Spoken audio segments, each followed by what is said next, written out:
live on the Undisputed Goat Podcast, man. We back. Man, it's been a hell of a long weekend of football, man. It's been a hell of a long weekend of football. A lot of news in the basketball world, a lot of news even in the hockey world, man. But that is why we are here, to get things done, man. And I'm back with my world famous panel, man. The world famous panel. BRF Sports, Mr. Atlanta, as PSP likes to call him. And look, man, he even has the Atlanta Falcons shirt on, the old school rise up, Hell yeah, I like that. So, man, hey, how you doing, BRF? I will rep these boys in victory and defeat, regardless of what's going on. I've seen Jeff George. I've seen 96. I've seen 99. I've seen all the bad years. To all the fans out there getting ready to crash out, if this is y'all breaking point and not Super Bowl 51, I don't know what to tell you.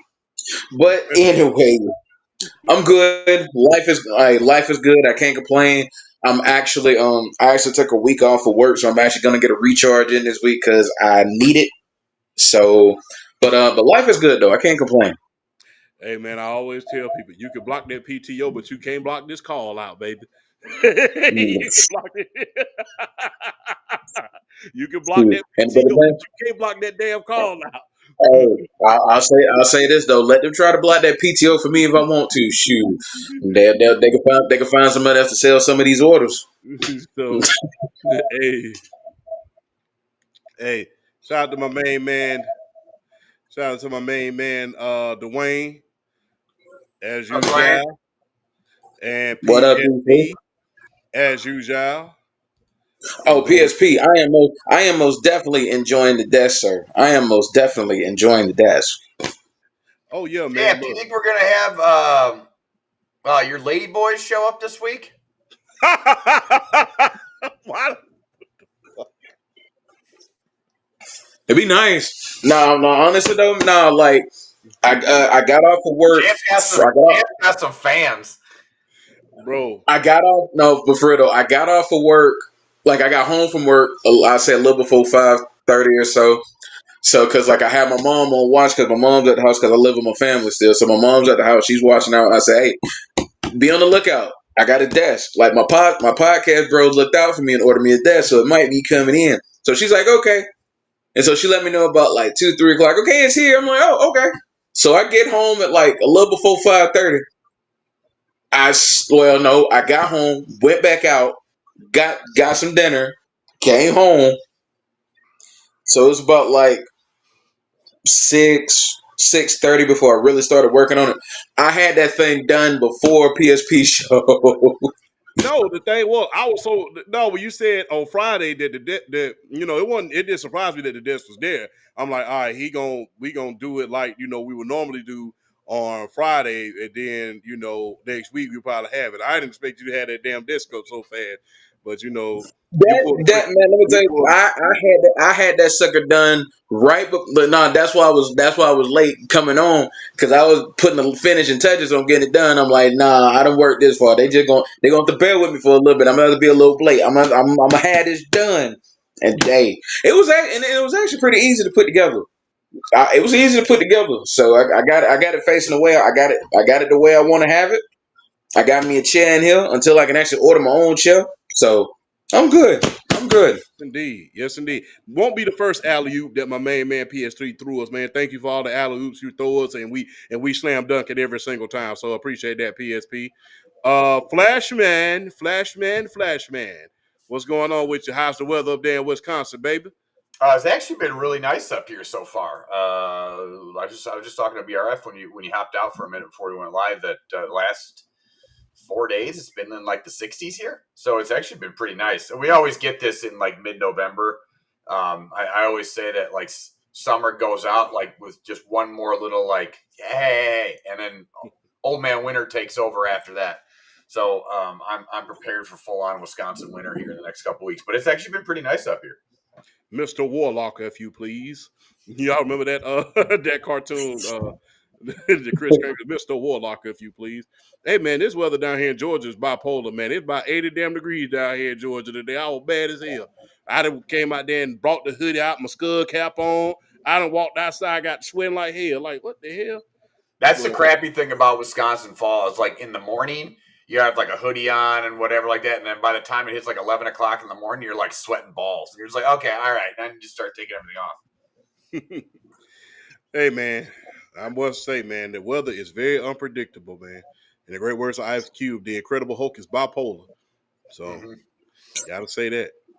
But let's just get right into it, man. We had a lot of great college football games come on yesterday, but the biggest story has to be the Georgia Bulldogs, man. Gunner Stockton, man.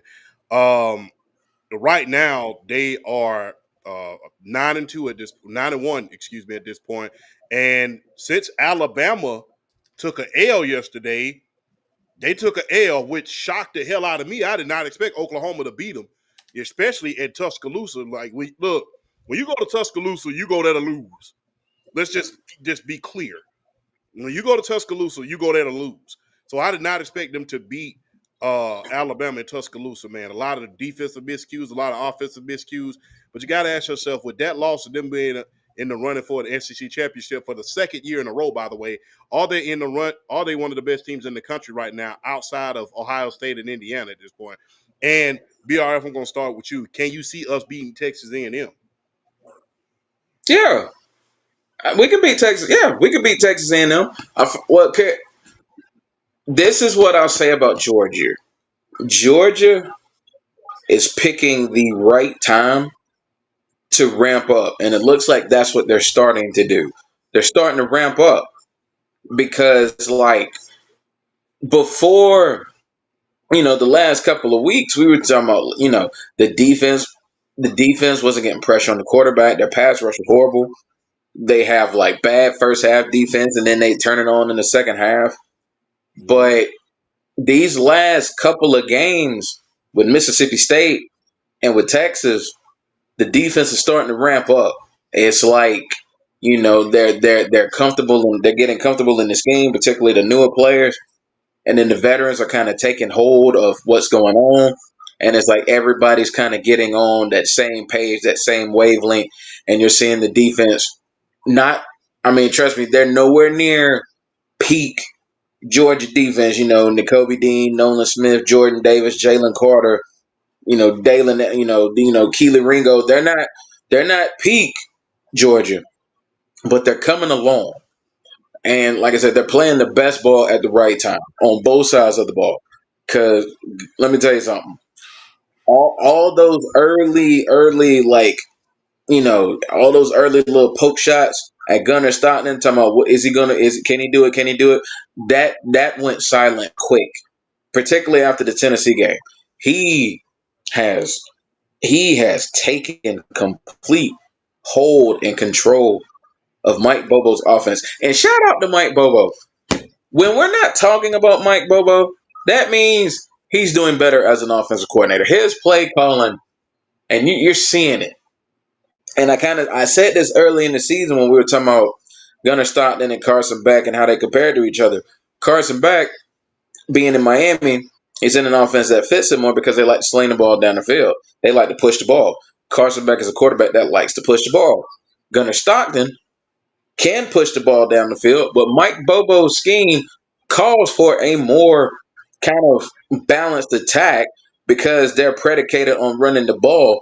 So you kind of like your quarterback to be able to do that as well. As far as like you see the bootlegs, you see the RPOs. I mean, the offense fits more around Gunnar Stockton's skill set, and you're kind of seeing it come into fruition over the last few weeks. And now you're seeing this offense as a whole take off. I mean, Lawson Lucky, you're seeing Oscar Delp. Zachariah Branch, in my opinion, has been the best receiver for Georgia this year from wire to wire. But now you're seeing Dylan Bell getting reintroduced into the offense. You're seeing Noah Thomas, the Texas A&M transfer, absolutely popping off as of late. London Humphreys, who's kind of earning that London Humphreys kind of earning that Mr. Clutch label with some of the like he made London Humphreys. In case for people don't remember, London Humphreys is the one that made that catch in the fourth quarter against Tennessee in Knoxville to tie that game up late. He was the one that made that fourth down pretty over the shoulder catch. and he caught another touchdown on a play that was pretty much miscommunication, broken coverage. If you look at it, they I think they all like you had Lawson Lucky on the right. He took off. They all put like both DBs put the focus on him. London Humphries just basically had like a free shot to just roam down the field. He makes a catch, beat a safety touchdown. That's it. So Georgia right now is definitely one of the best teams in the country, and they're ramping up at the right time. They're playing their best ball at the right time. If I'm A&M, if I'm Indiana, if I'm Ohio State, Georgia's not the one you want to see get hot because Georgia is about balance, particularly in running the ball and playing really swarming, suffocating defense. And both of them are coming. They're ramping up at the right time, which is what you want to see out of a team like Georgia. They're ramping up at the right time. That makes them absolutely scary for an Ohio State, for an A&M, for an Indiana, because I feel like Georgia, both sides of the ball, can hang with any team in college football, and that includes Ohio State. When Georgia's on their game, they can beat anybody. So the fact that Georgia's getting hot now, it should be scary for it should be scary for those top three teams because the AP came out. Georgia's ranked for I think it's Ohio State. I want to say it's Indiana. A&M. It's Indiana, then A&M, and then Georgia. Top four teams in the nation. If I'm those top three and I see Georgia playing like this, I'm worried because Georgia presents mismatches, present matchup nightmares on both sides of the ball, and if they're playing well now, that's something that you have to really prepared to deal with and try to scheme. And I mean, let's face it, Kirby Smart. Kirby Smart's the best coach right now in college football, and he was in his bag in that Texas game. And if he's starting to feel himself as far as being able to call certain plays or be able to have the utmost faith in his players to be able to call certain plays, it's even scarier when the whole team is on this game, and that's players and coaches. Flashman. Yeah, I mean, right now, I pretty much agree with everything that BRF said. I'm not shocked by this, though. I mean, this isn't something I think going into this college football. I think we all anticipated to be the normal players. You know, we'd be talking about Alabama and Georgia and Texas and stuff like that. Even though I think the win over Texas is a little overblown, just because I'm just going to say it. I said it in a voice message last night. I don't think Arch is good. I don't know what the problem is. I don't. Again, we can talk about injury, but he's just not anywhere near what we thought he would be. Like, I'm not saying, and I don't even think the expectations were unrealistic. He's just not playing well at all. Not even to the expectations that we held him to. So I think the win was a little overblown. I think Texas as a whole right now, the only reason they were ranked like 10th in the country was just based off of reputation at this point, because their offense is really struggling. Even though I think their defense is really good, and I think Georgia's really good too. But that's not discounting Georgia at all. I think Georgia is. Are we running basically towards Ohio State versus Georgia in the national title, depending on the bracket, falls together or whatever? I'm like, I know Indiana's got a big win over Oregon, and they've run the table so far. I'm still. I want them to go. I know Oregon's technically a powerhouse because they've been in basically the FBS for a while, but I need them to go. I want to see them against a Georgia, an Ohio State, an Old Miss. I want them to see. I want to see something still. So I don't have a ton of faith in Indiana. No offense to Hoosier Nation. It's just we haven't seen this before, so I just want to see something first. But do I think they can beat Texas A&M? Sure. I think Alabama can beat. I think the top four teams are basically Ohio State, Texas A&M, Georgia, probably Ole Miss, and I think all those teams are kind of interchangeable at this point. I will throw Indiana in there once I see another. If they beat somebody, like if they go and they beat Ohio State or something like that, then absolutely. Or even if they hang with them, like, and I'm talking about not barely, but I'm able to take, and they just go punch for punch. I'm behind it. But I think the top four teams are the top four teams, and I think they're all kind of interchangeable, except for Ohio State. I think is a little bit above everybody else. I think Yeah. we've all had that consensus all year. Ohio State just basically, for the most part, ran through the competition. They are playing the best football. They've been consistently the best team from point A to point B so far. So I until like they falter, I think they're one, and then it's kind of those three teams that I mentioned. And I guess, I mean, if you want to throw Indiana in there, sure, they're in the mix, but I think it's Ole Miss, Georgia, Alabama. I mean, the Alabama loss to Oklahoma was a little surprising, but Yes. but was it really that surprising? In Tuscaloosa, if they was in Oklahoma, I could have understood. You go to Tuscaloosa, it's kind of like going to your dad's house. You go to your dad's house, get your ass whooped. But, but I think Especially with Ty Simpson and him being on the role that he's on. I was very, very surprised, especially, the Tide's defense. It's like, damn, y'all getting ran through like this? Y'all are not putting a spy on Mattia. Y'all are not capitalizing because Mattia made some bad throws and they just didn't pick it off. They didn't turn the ball. They didn't capitalize and get the turnover. And like I said, it was just so much. It's just like, that's not, it's like them seeing them lose in Tuscaloosa. You look at them and say that's an anomaly. well, It's just like, even when Nick Saban was there, you just like, and now you go to Tuscaloosa and it's kind of like seeing Michael Jordan in the number 45. It's like, damn, are you losing your invincibility at home? But I think this is we've talked a lot about parity in college football now with how NIL is and everything else, and we're seeing a little bit more parity in a deeper level on in the Division I NCAA. But I think where the parity really comes in is in these top echelon teams.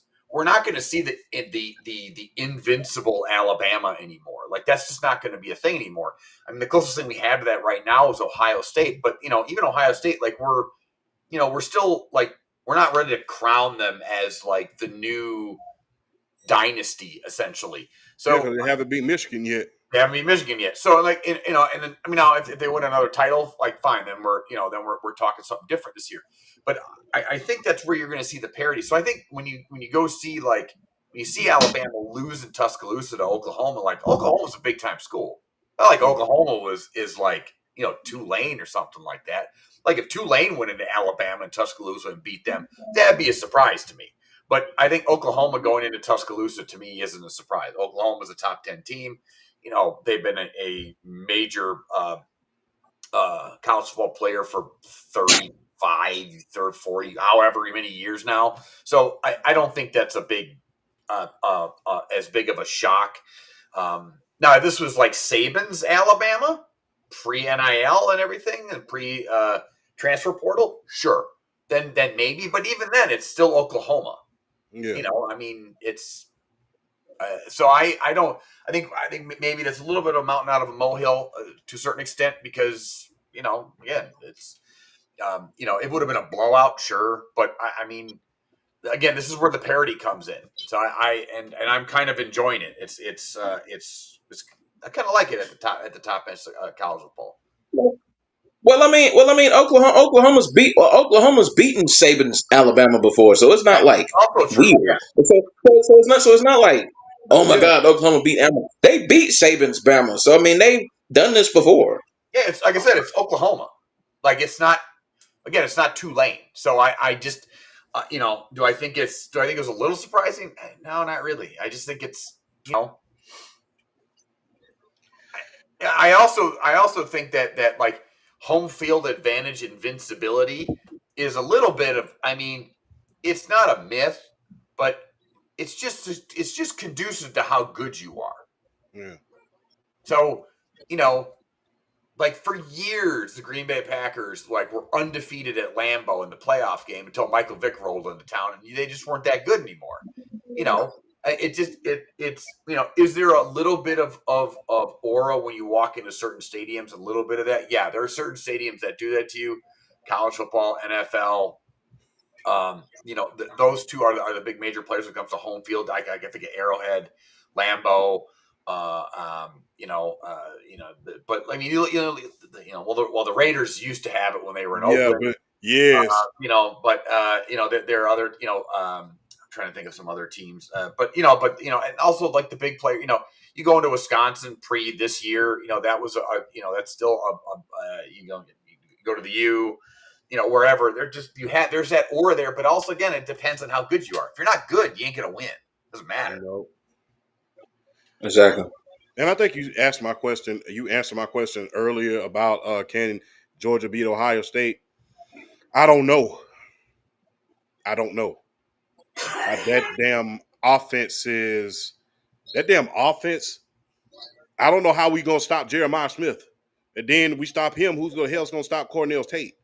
So it's just that offense, much like that CJ Stroud offense, it scares me. It Well, scares me. Even when we had the dominant defense in order to contain those guys, that offense scares the hell out of me. Especially if we got to go to the horseshoe during the playoffs. So yeah, that really really scares me at a certain point. But what says you guys? I don't. I well, think we can, but can we? Yes, but it's just like that little bit of fear there with that offense that they have. I think Ohio State, and I said this, I've kind of said this the last couple of weeks. I think Ohio State right now is at the point that they only can beat themselves. That's it, right? The offense right now that they have, not only just with the wide receivers, but the running game, and as long as they have good quarterback play, they're going to be really hard to stop. And so I just think at this point they just have. Again, it's just them beating themselves, which is a very big possibility. And it's not like Georgia can't hang with them, but I just think they would have to beat themselves. They would have to give the game to a little bit of Georgia for them to overcome, whatever it is that they would have to overcome, like the lack of stuff. Yes, indeed. BRF, I know you answered it earlier, but can we beat the team that's currently constructed at this point? Yeah.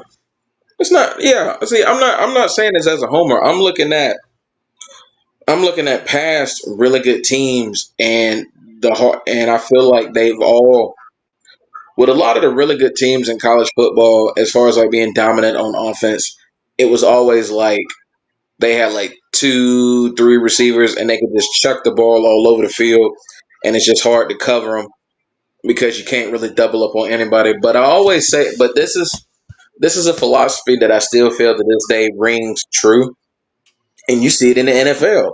Like look at the Kansas City Chiefs. Look at the two times the Philadelphia Eagles have played them in the Super Bowl and almost beat them. And it's something Georgia is starting to get back to over the last couple of weeks. And it's pressure with their front four without having to blitz. I feel Georgia is getting back to that. It's not when you can rush your front four and get pressure on the quarterback and not have to blitz. That does so much for your defense in terms of when you need to blitz, you can call it at the right time and it throws the quarterback completely off. I mean, pressure with your front four allows your DBs to play freely as far as covering your receivers, the linebackers being able to just roam free and go sideline to sideline and make tackles. And I think Georgia is you're starting to see that a little more at them with the amount of sacks that they've been getting over the last couple of weeks. It's not just blitzes, it's being able to pressure with the front four. And I feel that's where Georgia, a team like Georgia could come in and beat in Ohio State. It's pressure with the front four and being able to just throw the rhythm off. And I think Georgia can do that. Even though Ohio State, I agree with Flash. I think Ohio State is at that point now with the way they play ball. They do have to beat themselves to a certain extent. But at the same time, if you are able to rush with the front four, you can help them out with that. And I think a team like Georgia can get pressure with the front four and just really kind of throw Julian Sand off of his game to be able to make Aaron throws. So that's probably like for me, that would be like the biggest thing to look at if we get an Ohio State Georgia matchup in the playoffs. What can Georgia's defensive line do against Ohio State's offensive line? If they can rush four, get pressure without having to blitz, it completely changes the landscape of the game and it puts Georgia in a far better situation and a position to win that football game. I definitely think Georgia can get Ohio State. If this is the Georgia we're going to see for the rest of the year, this Georgia can beat Ohio State. All right. Like I said, I think that we can beat them. I don't know that we can beat them. It's just like when we had that stifling defense back in 2022, I knew we could beat them because we had things in order to keep C.J. Stroud bottled up. We had things to contain Maserati Marv, especially in the second half. And even when he went out, we had things to contain the other receivers. I knew we could beat them. I think we can beat them now at this point. Well, one quick point before we move on. One thing that people are forgetting about when Marvin Harrison Jr. got hurt in that semifinal game, he went without a catch The entire from second half. not just that, from midway in the second quarter up until midway in the third quarter before he got hurt. So they really had kind of put a muzzle on him before they went deep on that pass and they hit him and knocked him out of the game. So it's not impossible, but the defense just have to be on there. They got to be on their P's and Q's to execute something like that. Yes, indeed. Yes, indeed. Yes, indeed. Uh, quick question, guys. Real quick. Are they is the Alabama coach on the hot seat if he can't make the playoffs this year? Does he at least have to make the playoffs this year? Especially look, and I'm not talking about us. Us, I will say this. For guys like us, we agree with patience. We agree with certain things. We agree with, hey, grace. That you don't have your clause in the program. It's only year two. But let's just be real. Bama fans, the fan base is spoiled as hell. I mean, they're spoiled. From Bear Bryant to Gene Stallings to Faust to, they had a good year with Shula. And then immediately after that defense kind of collapsed, they fell apart. But this fan base is spoiled. They're not used to anything but college football playoff appearances and national championships. It's kind of like why the Patriots, I believe, they got Bill Belichick ass up out of there first. And then right after that, they got O.J. Mayo's ass up out of there. But I digress. Is he on the hot seat? Is he on the hot seat if he doesn't at least make the playoffs this year? Not this is year two. I wouldn't do that to him yet. This year two. I wouldn't do it to him just yet. And you're right though. I know how a lot of it's not just Alabama fans. It's SEC fans. Period. It's SEC fans. Period. Because the conference is built on just the premise of just being able to win and being better than everybody else. And yeah, Alabama fans are spoiled, but they have every right to be spoiled when you consider the lineage they've had at the head coaching position to be able to win and to be able to maintain a certain level of excellence, whether it be Bear Bryant, Gene Stallings, going into Nick Saban. I mean, they've just been able to maintain a certain lineage of excellence. So I kind of understand it to a certain degree. But at the same time, this is Kalen DeBoer in the SEC. I mean, doing what he did last year when y'all really weren't expecting that from him to still be able to kind of maintain that level. So I wouldn't put him on the hot seat if they missed the college football playoff because honestly, real fans, you kind of feel like it's bound to happen at some point. Just because this is like a different kind of coach. He's not in the mold of a Nick Saban. So I'd be kind of surprised, but it's like I wouldn't put him on the hot seat just after 1 year because who knows, one great recruiting class, another great recruiting class, and you're like back on the hunt. So I wouldn't put him on the hot seat after this year if they don't miss the college football playoffs. Now, if he does it 2 years in a row, then you might come. Then you might want to come see me. Hey, I agree. I don't think you should be on the hot seat after 2 damn years, but at the same time, things are kind of different as they used to be. I remember going to a bowl game. As long as you went to a December or a January bowl, you had a hell of a season. Now you go to a bowl game, it's like a participation trophy. Playoffs, it's like, hey, like I said, a bowl game at one point. Look, we going to if a team y'all know this for a fact.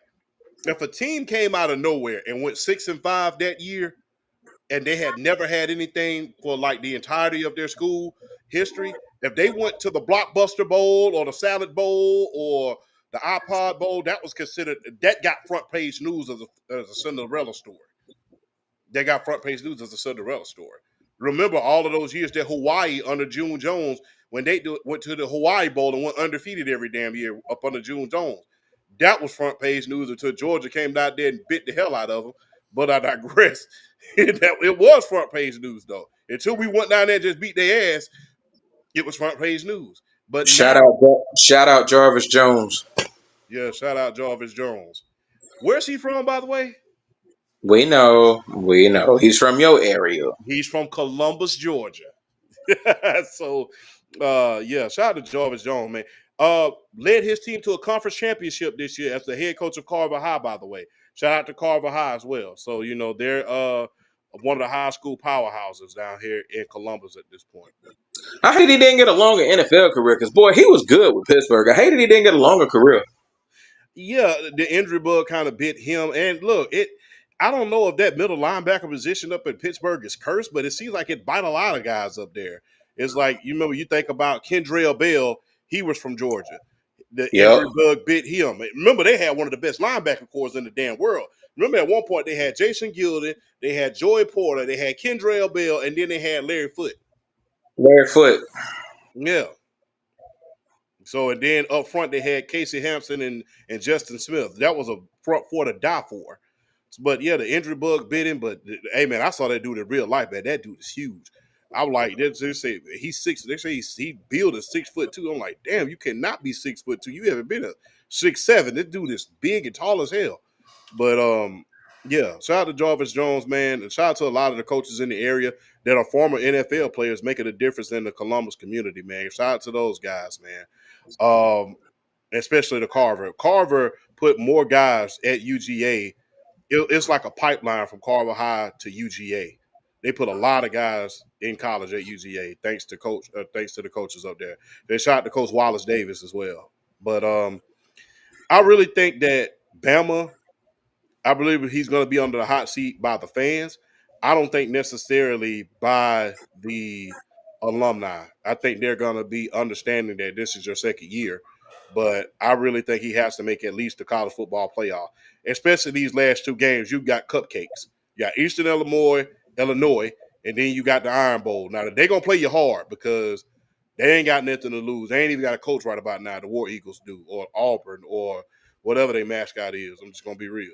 But they don't have anything to lose, and they got much to gain, and they would like nothing more than to get your behind out of the playoffs. So, hey, you got to tread lightly these next couple of games because 2 games and you're in. So, and then 1 or 2 things happen with Texas A&M when they play Texas in the next couple of games, then you right back in the hunt. So, gotta tread lightly, Alabama. But I don't think that he's gonna be on the hot seat. But if it happens again next year, if he doesn't make it this year, which he will, I think he can win these next 2 games. If it doesn't happen this year, if he ends up losing the Iron Bowl, which is let's just face it, it's the Southern version of the game, the Iron Bowl is. If he loses the Iron Bowl, gets kicked out of the college football playoffs and does it again next year, oh yeah, they're gonna be having the picket signs down there in Tuscaloosa. They're gonna have the picket signs down there in Tuscaloosa. He has to win at least 1 or 2, especially with some of the talent that he has on this team. Quick question I have to ask y'all about college football before a flash goes, real quick. This draft class, not this year, but the year after that, it's gonna have Ryan Williams. I don't know if Cornell Tate is a junior or a senior this year. Uh, I think he's a sophomore, if I'm correct. Hold on, I let me. have to look him up. I think Cornell Tate is a soft. I think him and Jeremiah Smith are both sophomores. Okay, hold on, let me see. I can't. Yeah, I can't think right now. Okay, hold on, let me look at Cornell Tate. Let me see something. Cornell Tate. Let's see if he's a sophomore. Junior. Oh, he's a He's a junior. so he Oh could come damn. out after this season. Oh damn. I was about to ask this. If he well, let's hypothetically speaking, if he doesn't come out and him and Jeremiah Smith make a run at it once again, and then Ryan Williams, he's in Alabama. Can you see the first 3 picks the year after next being wide receivers in the NFL draft? I think going into 2026, if those three receivers aren't the three best players in the country going into the draft for 2026, you're out of your mind. They should easily be 1, 2, 3 in terms of best players in the country heading into 2026, pre-draft. They should be ranked 1, 2, 3. I would rank them. I would go Jeremiah Smith, then Cornell Tate, then Ryan Williams, but they should be 1, 2, 3. Flash. Like, would they be considered the top 3 players in the country, or would they go 1, 2, 3 in the draft? Both. Can you see both of those things happening? I'd have to do a way deeper dive on the draft class coming out next year on whether they'd be the 1, 2, 3 in the draft. Okay. I'm sorry, as like the top talents. But as for would they go 1, 2, 3 in the draft, it would depend on how the top 3 picks were. But I don't know. Really poor teams have so many needs that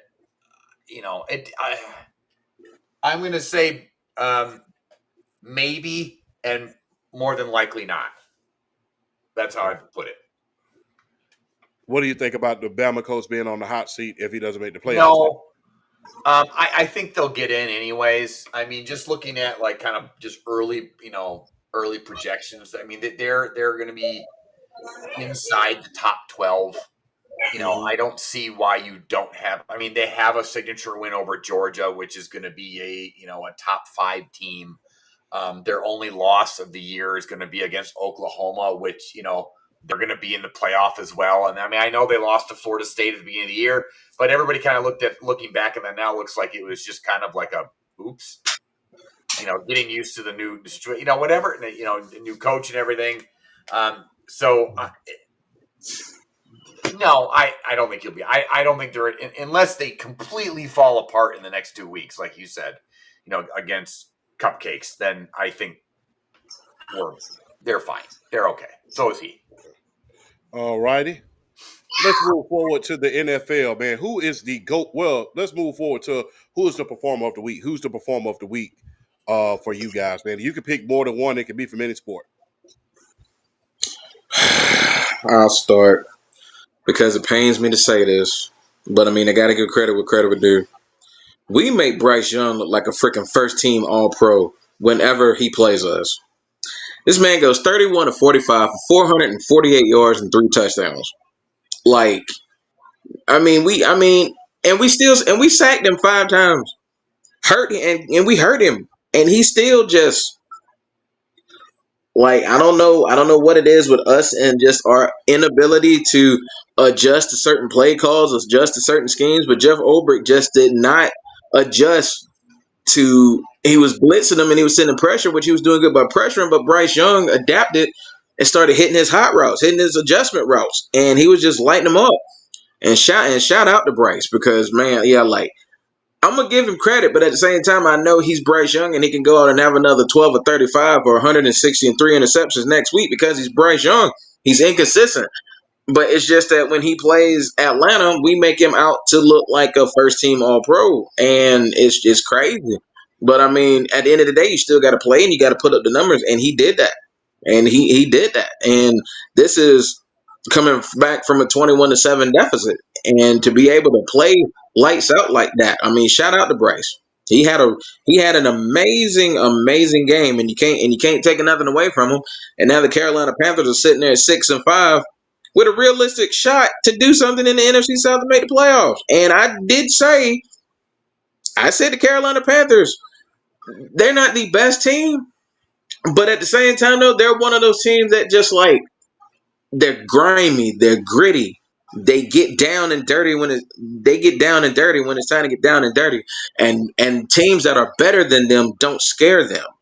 So the fact that they are 6-5 and have a shot, if at the very least a wild card spot, I'm not surprised. I kind of had this outlook. I said the NFC South was a possible three teams, but now we're back to a two-team race because the Atlanta Falcons aren't going to the playoffs. They're the most disappointing team in the league this year in terms of height. So you're looking at Tampa, and you're looking at Tampa and Carolina at the NFC South, and you're like, if both of those teams get into playoffs, I don't want to see either one of them. And I know what you're thinking, and I know people are thinking, how you gonna say that about Carolina with Bryce Young? I'm like, Bryce Young just has this uncanny ability to just They, make a play when he just has an uncanny ability to make a play when it's time to make a play. And then on top of that, he has a two-headed monster now, Enrico Dowdle and Chuba Hubbard. He has a stud wide receiver in Ted McMillan. And he's got a defense that can make plays when they need to make plays too. So Carolina definitely has a shot to make a wild card spot this year. And it's got to be Bryce, man. 448 yards against our pass defense. That's been wire to wire the best pass defense in the league. They got 5 more sacks today, and the fact that he still put a whooping on him like that. Shout out to Bryce Young. Gotta give credit what credit is due. Flash. um, I'm gonna say Myles Garrett in a losing effort. Now, nowhere do I feel sorry for him at all. Him being in Cleveland still, but basically single-handedly kept the Cleveland Browns in that football game. And you know, I mean, we're just, I as a Packer fan right now, there were rumors of Green Bay trying to either sign or try to trade Myles Garrett. And now looking back on it, even though we have Micah Parsons, and Parsons has been great, basically closed out the game against the Giants this week. If I'm a Packers fan, would I go, man, would I rather have Myles Garrett than Micah Parsons? You would. And I would. I think I would. He is just unreal. Unfortunately, he's in Cleveland, and he's never going to get, like, he'll get the props, but he's never going to get. He's just never going to win, and so we're never going to see his. He's never going to get his flowers, and I mean, again, his choice. I don't feel sorry for the dude, but I'm going to give it to him. I think he deserves the player week, in my opinion. But to go to BRS point when it comes to Carolina, the fact that Bryce Young was able to do what he did today, that was the last piece of the puzzle to the Panthers and that team. I said a couple weeks ago when they beat Green Bay, and we talked about it, that they play in the muck. Okay, they have a great running game. They have a really good defense, and they just kind of make the game dirty and mucky. And then they just kind of wear you out. And then all of a sudden they're in a situation where they can kick a field goal at the end of the game, and you're looking around like, how the fuck did that happen? And now Bryce Young is looking, I mean, like he can play quarterback and actually make plays, which that's huge. And I'm not talking about like Caleb Williams making plays where he plays like, an inebriated toddler for 3.5 quarters, and then he makes a couple plays in the fourth quarter, and everybody's like, wow, look at Caleb Williams. No, like he's actually What the hell? he's actually looking like he can play football, and he actually can play the quarterback. Going 31-45 for basically 450 and 3 touchdowns. Like, that's great. If he can continue that, now obviously throwing for 450, that's a lot, but if he can continue that where they can rely on him too, like let's say the running game doesn't have it and they can rely on him to go and win a football game, that is massive. And that's a team like BRF that you do not want to face in the playoffs, especially if you're a team like Green Bay that just isn't playing really that well, and for some odd reason you still get in the playoffs, or you're Detroit on a bad week, and your offense just isn't like they are going to be tough to play down the stretch. And that loss, I mean, they're 6-5 now. with the Tampa Bay loss. They're only a half a game back with Tampa Bay losing to Buffalo today. They're going to be a tough play, and I don't think that loss to Green Bay, but a loss by Green Bay a couple weeks ago, where all the Packer fans up here are just like screaming at how awful it was. I'm like, yeah, it's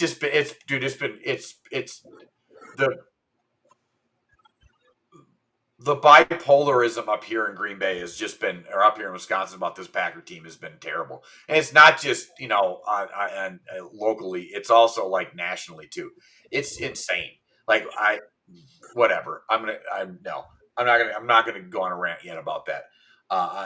But I think Carolina's going to be a tough out. I think we all thought early in this year this is going to be a Tampa Bay Atlanta division. And dude, what is wrong with Atlanta? Now their defense you just gave up 450 to Bryce Young. The defense was the thing that everybody was saying, oh, that's fine. It's just the offense. They're playing worse week to week. Mm-hmm. They're not getting better. That's not good. As a football team, if you're getting worse as the season goes on, that is never a good sign. Even if you're a bad football team, you should get incrementally better as the weeks go by. Okay? And they're getting worse. And I'm not saying anything. I have no evidence of this, but usually in a case like that, the players have tuned out the coaching staff. And I think Raheem Morris, he acknowledged that today at the press conference. Did he? He said there's no such thing as a losing team, only a losing leader. And I've been a losing leader. And it seems like he knows the end is near at this point. It's like he knows the end is coming. Yeah, you can't when a team is getting and we've all noticed it like worse and worse. That's when the players have just tuned out the coaching staff. They have, if they want to, and I know they're 3-7, and I don't think they're going to make the playoffs. No. If they want to salvage anything, they have to fire him this week. I think play out the year. At this point, we're in week 13. And I don't want an interim coach coming in giving these guys hope. No, and then you're going to have the hope factor, and then that guy's going to get. He'll go like 500 down the stretch, and all the players are going to back him, and then the owner's going to keep him as the head coach, and then you guys are going to be all pissed next year when you could have gotten somebody else. Like, no, you ride this out, you chalk it up as a bad year. You go into the next year with a good, a better option at head coach, and it's just. Wow, I mean, just 4 weeks ago, we were talking about this team as a possible Super Bowl contender and at the NFC or I wasn't. Playoff run. I wasn't. I told you I wasn't going to get too excited about it. I'm like, you know what? I'm going to wait because they will do. Hey, look, like I said, I've said this before. Atlanta would never be confused for Miller Lite. Y'all know what, y'all know why I say that, right? Because y'all know what a Bud Light. Because y'all remember what Bud Light used to say, for the taste that won't fill you up and never let you down. They will fill you up and they will let you down. So, yeah. I mean, and it is not Bud Light. They will fill you up and they will let you down. So, yeah. I really was like waiting and holding my collective breath. And if you really look at it, the fans did quit on them too. Because if you look at the damn... Well, I don't give a damn about the fans, but I'm gonna be real with you. I don't give a damn about the fans. Cause they the same fan that dogged Matt Ryan for 14 years. I don't give a damn about the fans. As far as I'm concerned, this is kind of karma to the fans because they never appreciated Matt Ryan for 14 years. And now you see now you see what happens when you don't have stability. I think Michael Penix is going to be. I'm not giving up on Mike. I still think Michael Penix is going to be a good quarterback. Now I will say this: he got hurt today, and they're saying he might miss some time because it's the same PCL injury that he aggravated early in the year. In my opinion, I'm at the point where you might want to think about shutting him down the rest of the year. What? I feel like why? Just kind of let him sit out for a little bit, let Kirk Cousins play, and then just kind of go from there. I'm almost at the point where you just sit him out the rest of the year and go into 2026 with a fresh mind with a fresh mind. Because I mean, like I said, I'm not listening to fans when it comes to crashing out or saying this team is this team is that. Y'all didn't appreciate Matt Ryan for 14 years. Why should I listen to you? This is kind of caramel. This is a little bit of caramel. You never appreciated that man for 14 years. That man went to 4 Pro Bowls, gave you an MVP, got you an NFC championship, and y'all will still say this man was carried by the roster around him, forgetting the fact that he got so many. He got Austin Hooper back. He got Harry Douglas back. He got Taylor Gabriel back. When Julio Jones got traded and left, when he was still on the back end of his career and he could still really ball, he went to Tennessee, didn't do nothing. So I don't want to hear it. I don't want to hear fan talk. I don't want to hear fan talk because they had something good and they didn't appreciate them. Then now they see what happens when you don't have stability in certain areas. Just saying. Yep. My goat of the week, I will have to say, Flash, you took mine. It was Myles Garrett. I hate to see that. And we'll be talking about Myles Garrett a little bit later on in the show. But Josh Allen, 6 touchdowns, 3 on the ground, 3 through the air. That now you can talk about the interceptions, but hey, we all know that Josh Allen is a bit of a risk taker. But yeah, you gotta, 6 touchdowns in that shootout that he had against Baker Mayfield. What's going on? Be all Oh right. no, I was watching. I'm watching. No, I'm watching the Detroit Philly game, and Jalen Hurts made this really, really good run. He was running, and it was one of those where it's like they tackled him, and he landed on the play, and he was able to get back up and get more yards. It was a good run. Though. I'm just looking at this game. Okay, then my bad. Now I'm looking at it too. I'm just trying to do some Oh, things here too. Stay focused, my brother. Stay focused. But let's just look. Since we already on the goal of the week, let's just go ahead right into Myles Garrett at this point. Look, he has 15 sacks already. Let's just go ahead and let's get into this segment of Myles Garrett. We didn't got to go in order. Hell, this man got 15 sacks already. this motherfucker got 15 sacks already, and it's week 11. Damn. Oh no, it gets worse. It gets worse. Look, I want you to listen to this real quick. Now he has 15 sacks on the season, and it gets progressively worse right about now, because over the course of the next couple of weeks,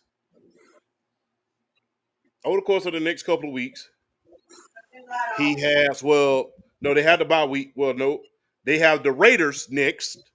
They had a Raiders next week. That's a good game. He Oh, finna he have gonna eat. he finna go crazy on that game. Then the very next week, then he has the 49ers the very next week. Nah. Mm-hmm. Then he has the Titans the next week. Oh God. Another good game. Then he has the Bears. Then he has the Bills. Then he has the Steelers. Then he has the Bengals. Do y'all think he can break Michael Strahan's record at this point? 22 and a half. He can get 22 and a half. Yes, I think he can break it. Yeah. He keeps getting 4 or 5 a game. Yeah. Because I mean, two of his next 3 are what? The Raiders and who else? The Titans. He could do that against them alone. Yeah, so he might break the damn record by he might go for 30 sacks. That's what I'm saying. He might. That's what I'm saying. The Raiders and the Tennessee Titans have 2 of the worst. Their offensive lines are not good. I'll just say that. So he could get 7.5 in those 2 games alone. Yeah, so I think he can break the sack record for this season. Let me ask y'all this, man, real quick, because y'all know that he is, Michael Strahan is tied with TJ Watt for the single season record. Who's the sack 22 and a half. 22 and a half, my bad. Who's the real sack leader, him or TJ Watt? For right now, I'll say. In y'all's opinion, I will say. Who's a single season sack leader? Who do you think is the true sack leader? Is TJ Watt, because the last sack that Strahan got was a gift from that Bert Favre. Just gave him that sack, has handed it to him. Like, here you go, Gap Tooth. Here you go. I'm gonna give you a gift. Here you go, son of guns, and then just laid down for him.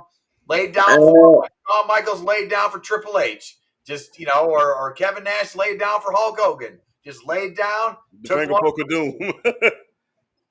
Man, why do we do that? At the end of the day, it's a sack. I mean, it's a sack. Bro, Regardless of circumstance, it's a bro, sack.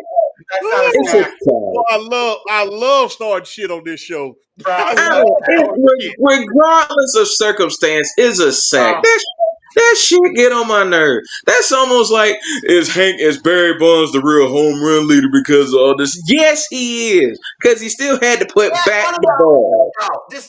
No, that would be like you're comparing apples to oranges. That literally would be like somebody like the outfielder. It like Bonds hits a fly ball to left field, and the outfielder like volleyballs it over the fence, so it counts as a home run. Like just like, hey Barry, I wanted you to break that record. I just helped you out. I just kind of I volleyball bumped it over the fence for That you. is, That doesn't fucking count. but still, that's what just falling over. That's still falling over to what people. But people are doing that though because of the whole cheating aspect. People are still doing that to him, regardless. So I mean, but still, so it's like, hey, look. At the end of the day, circumstances. It's 22 and a half.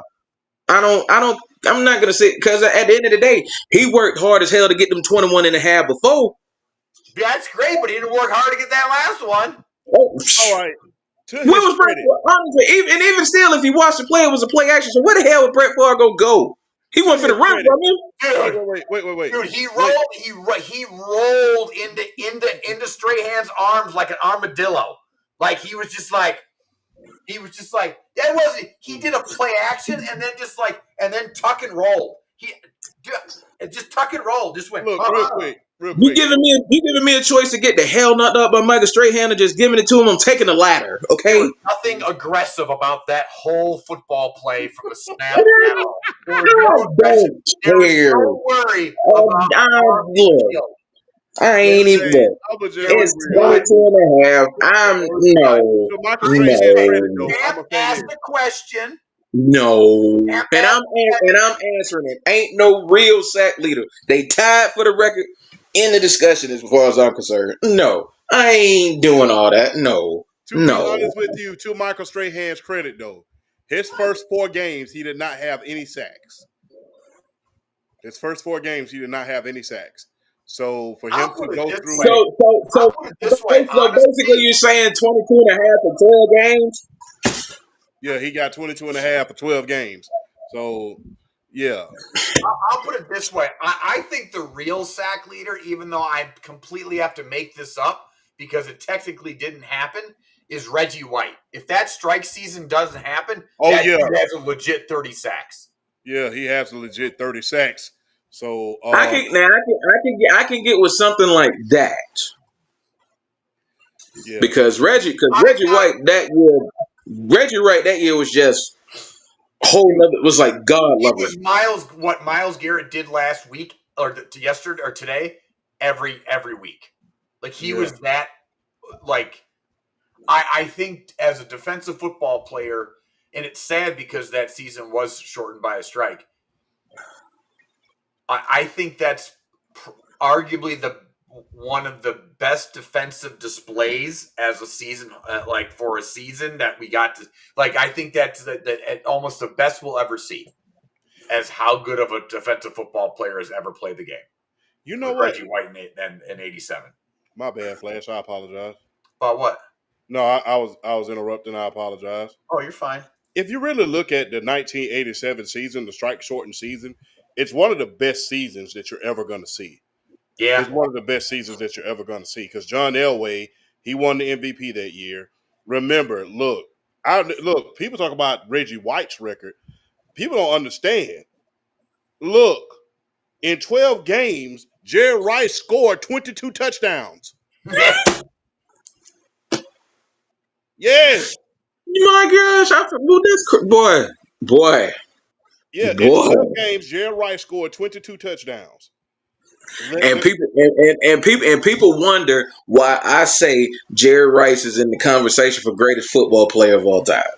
Oh, I don't think that's in dispute. I don't think that should even be in like a discussion, or that shouldn't even be. Because my thing is in that who's the best football player ever.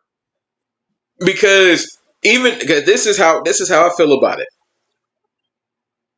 I think Jerry Rice is the GOAT football player, and I understand with the Tom Brady argument and all the rings and all that stuff. I look at Jerry. I think Jerry Rice is the GOAT football player from a standpoint of how he played, as long as he played, as good as he was, as long as he played. And then when you look at his numbers compared to everybody else at his position, it's like he's here and everybody else is like here. It's Yo, insane. it gets I know better. as a Brady, as I'd have that man's babies type of Brady fan, you will get no hate from me saying that Jerry Rice is the best football player of all time. I Oh yeah. can't. And I have a difference of opinion. I think it's Brady by like a nose hair. But if you put Jerry Rice 1A and Brady 1B, you're not going to get any hate from me because of everything that you said. Like he is like nobody sniffs his records. No. Not And even also in too the that passing era. I just want to point out he no, did that in the running for the majority running of his career error. in the Yeah, exactly. running back era. So the only comparable thing that you could actually compare him to in football terms, what would have been what Don Hudson did back in the 20s and early 30s, and how good he was above everybody else stat wise until basically the 80s. So Exactly. that's the only comparison that you could really give. I just yes. So again, no hate from me. I have Brady by a nose hair, but and I'll even admit there's a little bit of bias in that. But I don't think anybody would argue that either from my end, like or say that's stupid. And that's what I mean. But saying Jerry Rice is the best football player of all time is in no like that. Yeah, I don't. there needs to be a 30 for 30 on this season as far as the 87 season is concerned. Because look, in 12 games, Dan Marino passed for 3,200 yards in 12 games. And he wasn't even the leading passer in there. It was Neil Lomax and Boomer Esiason. Can you Rush, huh? look at the two strike years that we got in 1994 baseball and 1987 football, and look at the records that would have been possibly shattered and or broken if we would have gotten a full season out of both of those seasons. Oh, Eric Dickerson rushed for 1,200 yards that season during the strike shortened season. Yeah. He rushed for JT Thomas. JT Thomas, he he had 90 receptions that year in 12 games. Mm. 90 receptions in Now 12 wait, games. were they? Hold on a second. Were they? Wait. Hold up. Were they still at a 14 game schedule though in '87, or was it 16? It was 16 games. They took four games was off because teams didn't want to pass the Four. picket line. So they got those in 12 games. So Eric Dickerson, if he would have played all four of those games, all 16, he could have very well rushed for another 2,000 yards. He could have very well Yeah, rushed for another 2,000 yards. yeah. You think about the '87 NFL season and the '94 MLB season, and it's like, what could have happened if we saw those be played? What could happen if they played those through? Like, yeah, it's definitely two of the biggest what ifs in sports history. I mean, Yeah. and that's just the thing. Hold on, let me just go somewhere else. Let me go to defense. Uh, we go to sacks. They talk about Reggie Rice here. Remember, they had 5 different players with 12 sacks that year. They remember which means they averaged a sack a game. Richard Dent, Andre Tippett, Bruce Smith, Lawrence Taylor, they all got 12 sacks or at least 12 and a half sacks. Reggie White beat them by a mile with 21. Whew. Andre Tippett, guy that doesn't get mentioned in one of the greatest pass rushers of all time, by the way. No, he doesn't. And that's sad. Yep. You know, that is very, very sad. There's a lot of Patriot players before Brady and the Bledsoe era that don't get a lot of credit, and it's sad. I mean, let's be honest. Except for like a couple blips in the '80s, they were mostly a terrible football team. That's just the truth. Yeah, and And yeah, that's the thing. That's what I was talking about. Myles Garrett. He's not going to get his flowers because if you're on a terrible football team, you just get. It's like we've already forgotten how great J.J. Watt was. I mean, Yeah. have we? Yeah.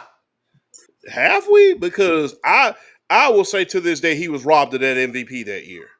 I know, but like we're so caught up in the way our like media is run now that, and again, he never won anything. Like it's gonna hurt him in the long run. Like JJ Watt, he'll be. I'm not saying he won't get like. It's His not. I'm not flowers. saying he won't go into the Hall of Fame or anything. I'm not saying, but I'm talking about as in like when the public views him, like Yeah. because he didn't win anything, it'll be like, oh, that's right, he was like the greatest defensive player of his generation, and he didn't win anything. So Yeah. it's that not winning something, it hurts. It just does. It's you look at guys. I mean, let's just look at basketball just for a quick second. Look at guys like Charles Barkley, Patrick Ewing, guys like that just never won anything, and you just kind of get like oh yeah, he was great, but he didn't win nothing. And We kind of understand with them though, because it was a certain 23 and in Chicago was the reason why they didn't win anything. yeah, So and there we was a kind of certain, and there was a, we understand. and there was a certain number 12 that just kind of ruined it for everybody else too. So I get it. Exactly. I understand. I get it. I'm just saying it just like I shouldn't say forgotten. I just think, and maybe it's just a product of what we are now as like a sports media and the media in general. Like we just kind of like gloss over that. It just seems. I don't really think that he will, Flash, because the thing is, I have to disagree with you there because these young guys, they're not as hard up about rings as our generation is. They're not as hard up about championships as we were. So I really Oh yeah, think the generation of the day they can't stand ring culture. they can't stand ring It's culture because they're simply. wrong. That's And why. honestly, I can't either to be honest. So Because they're I can't wrong. either to be honest. So That's because they're wrong. That's just because they're wrong. They don't. no, but that's the thing. But that's the thing though. I'm not really. It's not really my cup of tea either. I feel like you play, you were great, you didn't win, you can't help your circumstances. Yeah, you can't help your circumstances, but it Yeah, takes but that air specialty type of person to win despite. There's a lot of guys who won despite their circumstances. I mean, I'm just gonna be very, very, very, very honest with you. Brady, I'm just gonna be real. He had a good defense, but did he have a lot of great did he have a lot of great skill position players at the beginning of his career? If But you he did still have one of the greatest defenses of that decade, so I yeah, can't do that one. yeah, He had a loaded defense that was yeah. able to get him the ball back.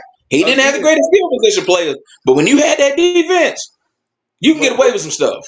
but look what that defense here did with Drew Bledsoe. And look at a lot of other players who had great defenses and they could not get the job done. There's a lot of guys who had great defenses as far as quarterbacks was concerned, and you're looking at them kind of sideways because they didn't win anything. I Remember think the how other. I think the thing too is like when we talk about ring culture and like the newer generation gets all like gets their panties in a bunch about it. To me where the argument ends when it comes to that is how do the players judge each other? The guys that actually played this and do this for a living, not us, just not just us nincompoops that get on here and talk about like about something that. How do they judge each other? And you know what Shaq makes fun of Barkley of?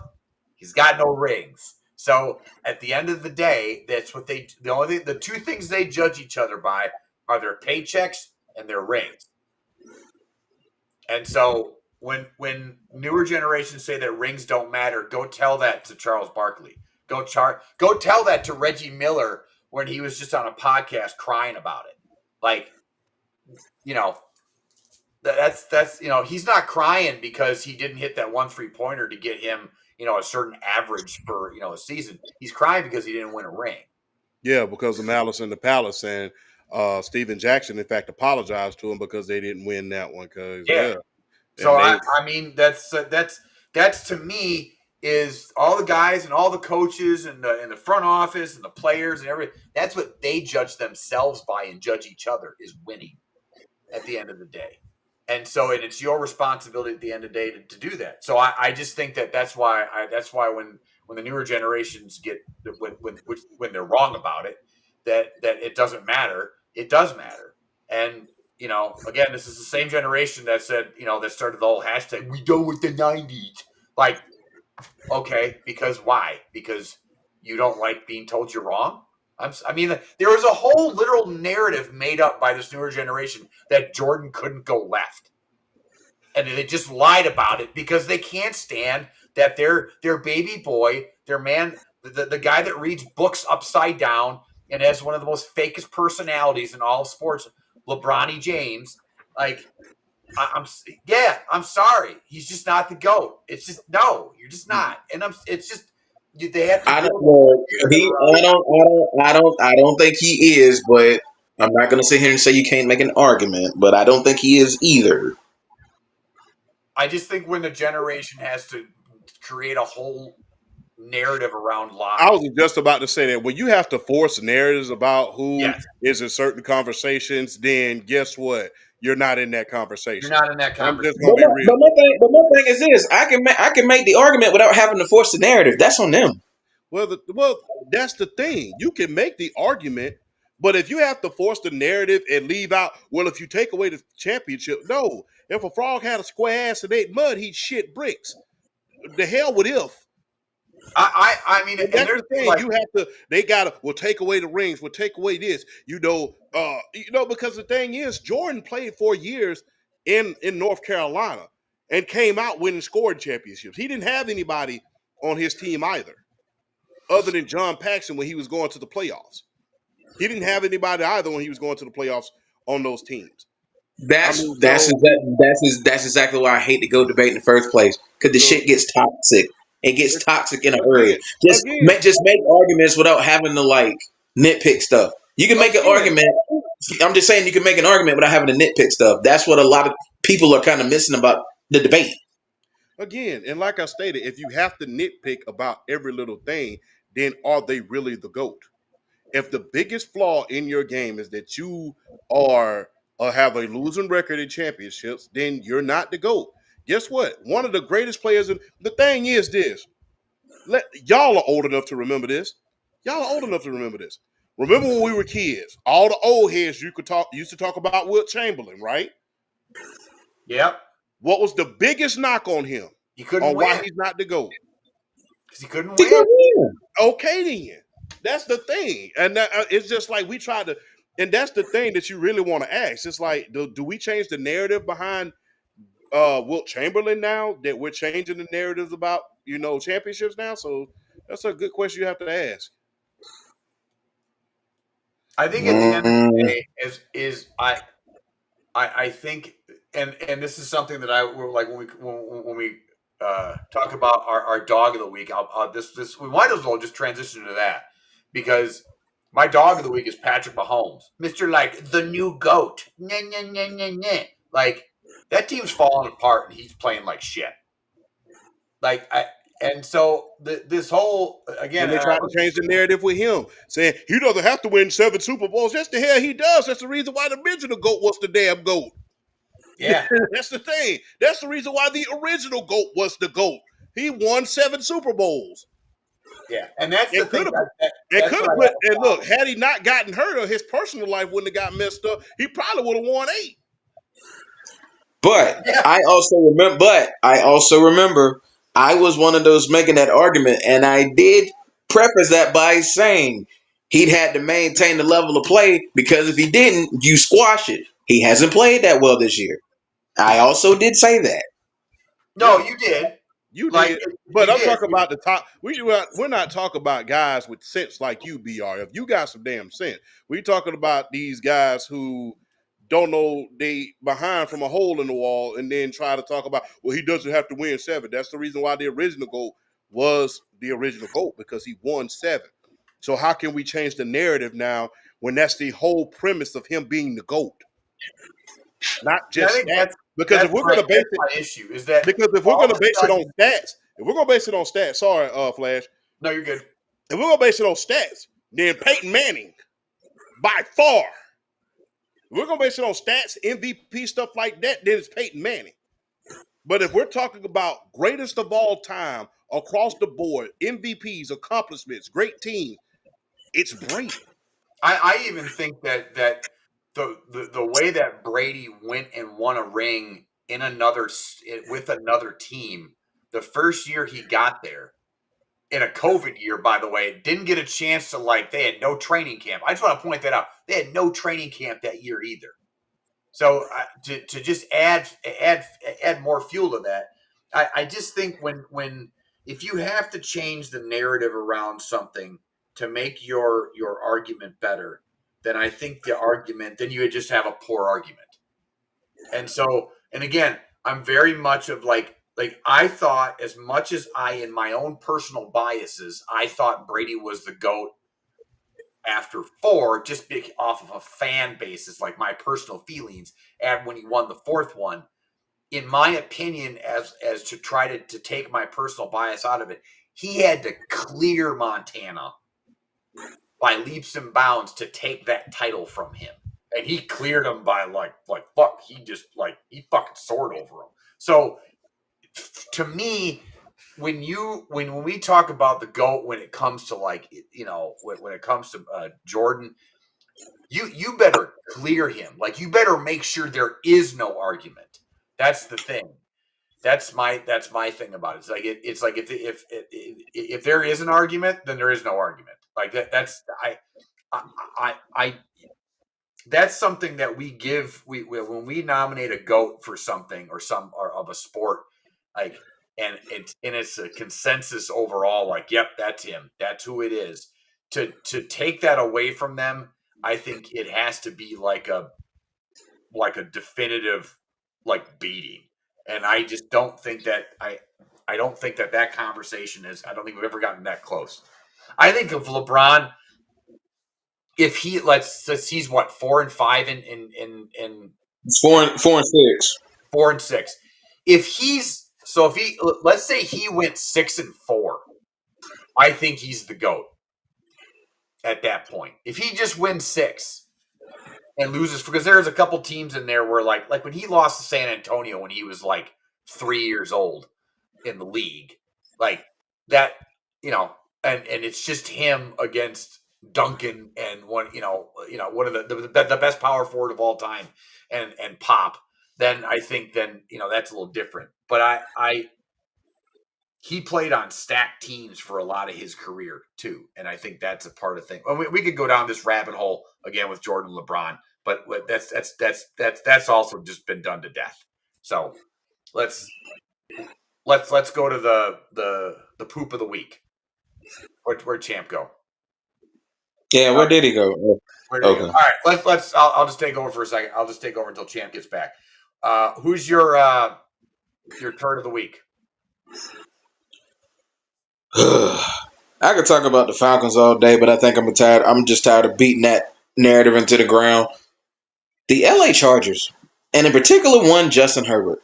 I try to continue to give this man the benefit of the doubt, saying he's in top 5 quarterback considerations. I personally think Matthew Stafford is better than Justin Herbert. But even still though, it's you are a really, really good quarterback, but you just no way you should be going to Jacksonville in the state of that franchise after what happened to them because of the Houston Texans and getting manhandled and throttled the way you did today. Granted, you got hurt, but even before you got hurt, you looked bad against the Jacksonville Jaguars of all teams. And it's dude, we gotta stop letting this man off the hook. We give this man excuse after excuse after excuse, pass after pass. At some point, we just need to face facts. He's not good when he needs to be good, and it's starting to get to that level. He is not good when he needs to be good. Do you think that Trevor Lawrence just has his number at this point? Because Mark Brunell, that was the case when Steve McNair used to have Mark Brunell's number. Remember, one year, Mark Brunell won every single game except against the Titans. They went 14-2. Then the only 3 times they lost was against the Titans. Is it just that he just has his number at this point? I don't even think it's that. Again, this goes to the conversation we kind of just had. He doesn't win anything. He can't win. It was a knock on Kirk Cousins. You can't win with when the bright lights are on. Again, he's this generation's Dan Fouts. I love Dan Fouts. I think he's one of those guys that's underrated when it comes to all-time quarterbacks. But if you don't win anything, he just can't win nothing. When he plays like this. Now, don't get me wrong. You are allowed to have bad games. Let's not act like Tom Brady never had a bad game or Peyton Manning never had bad games. But when we talk about you ascending to like the top 3 quarterbacks in the league, like that's where we want to put you. Like you can't go into Jacksonville like BRF said and just shit the bed like this. Like you Not Jacksonville. Just no. No. And I don't care who he's banging on the side, Madison Beer or not. Like good for him, but dude, he looked drunk. He looked drunk today. Yeah, like you need to go. You just need to win, dude. And I'm sorry, but this is just not it. It's I don't blame you for making him the turd of the week. That's fine by me. Mine is Patrick Mahomes.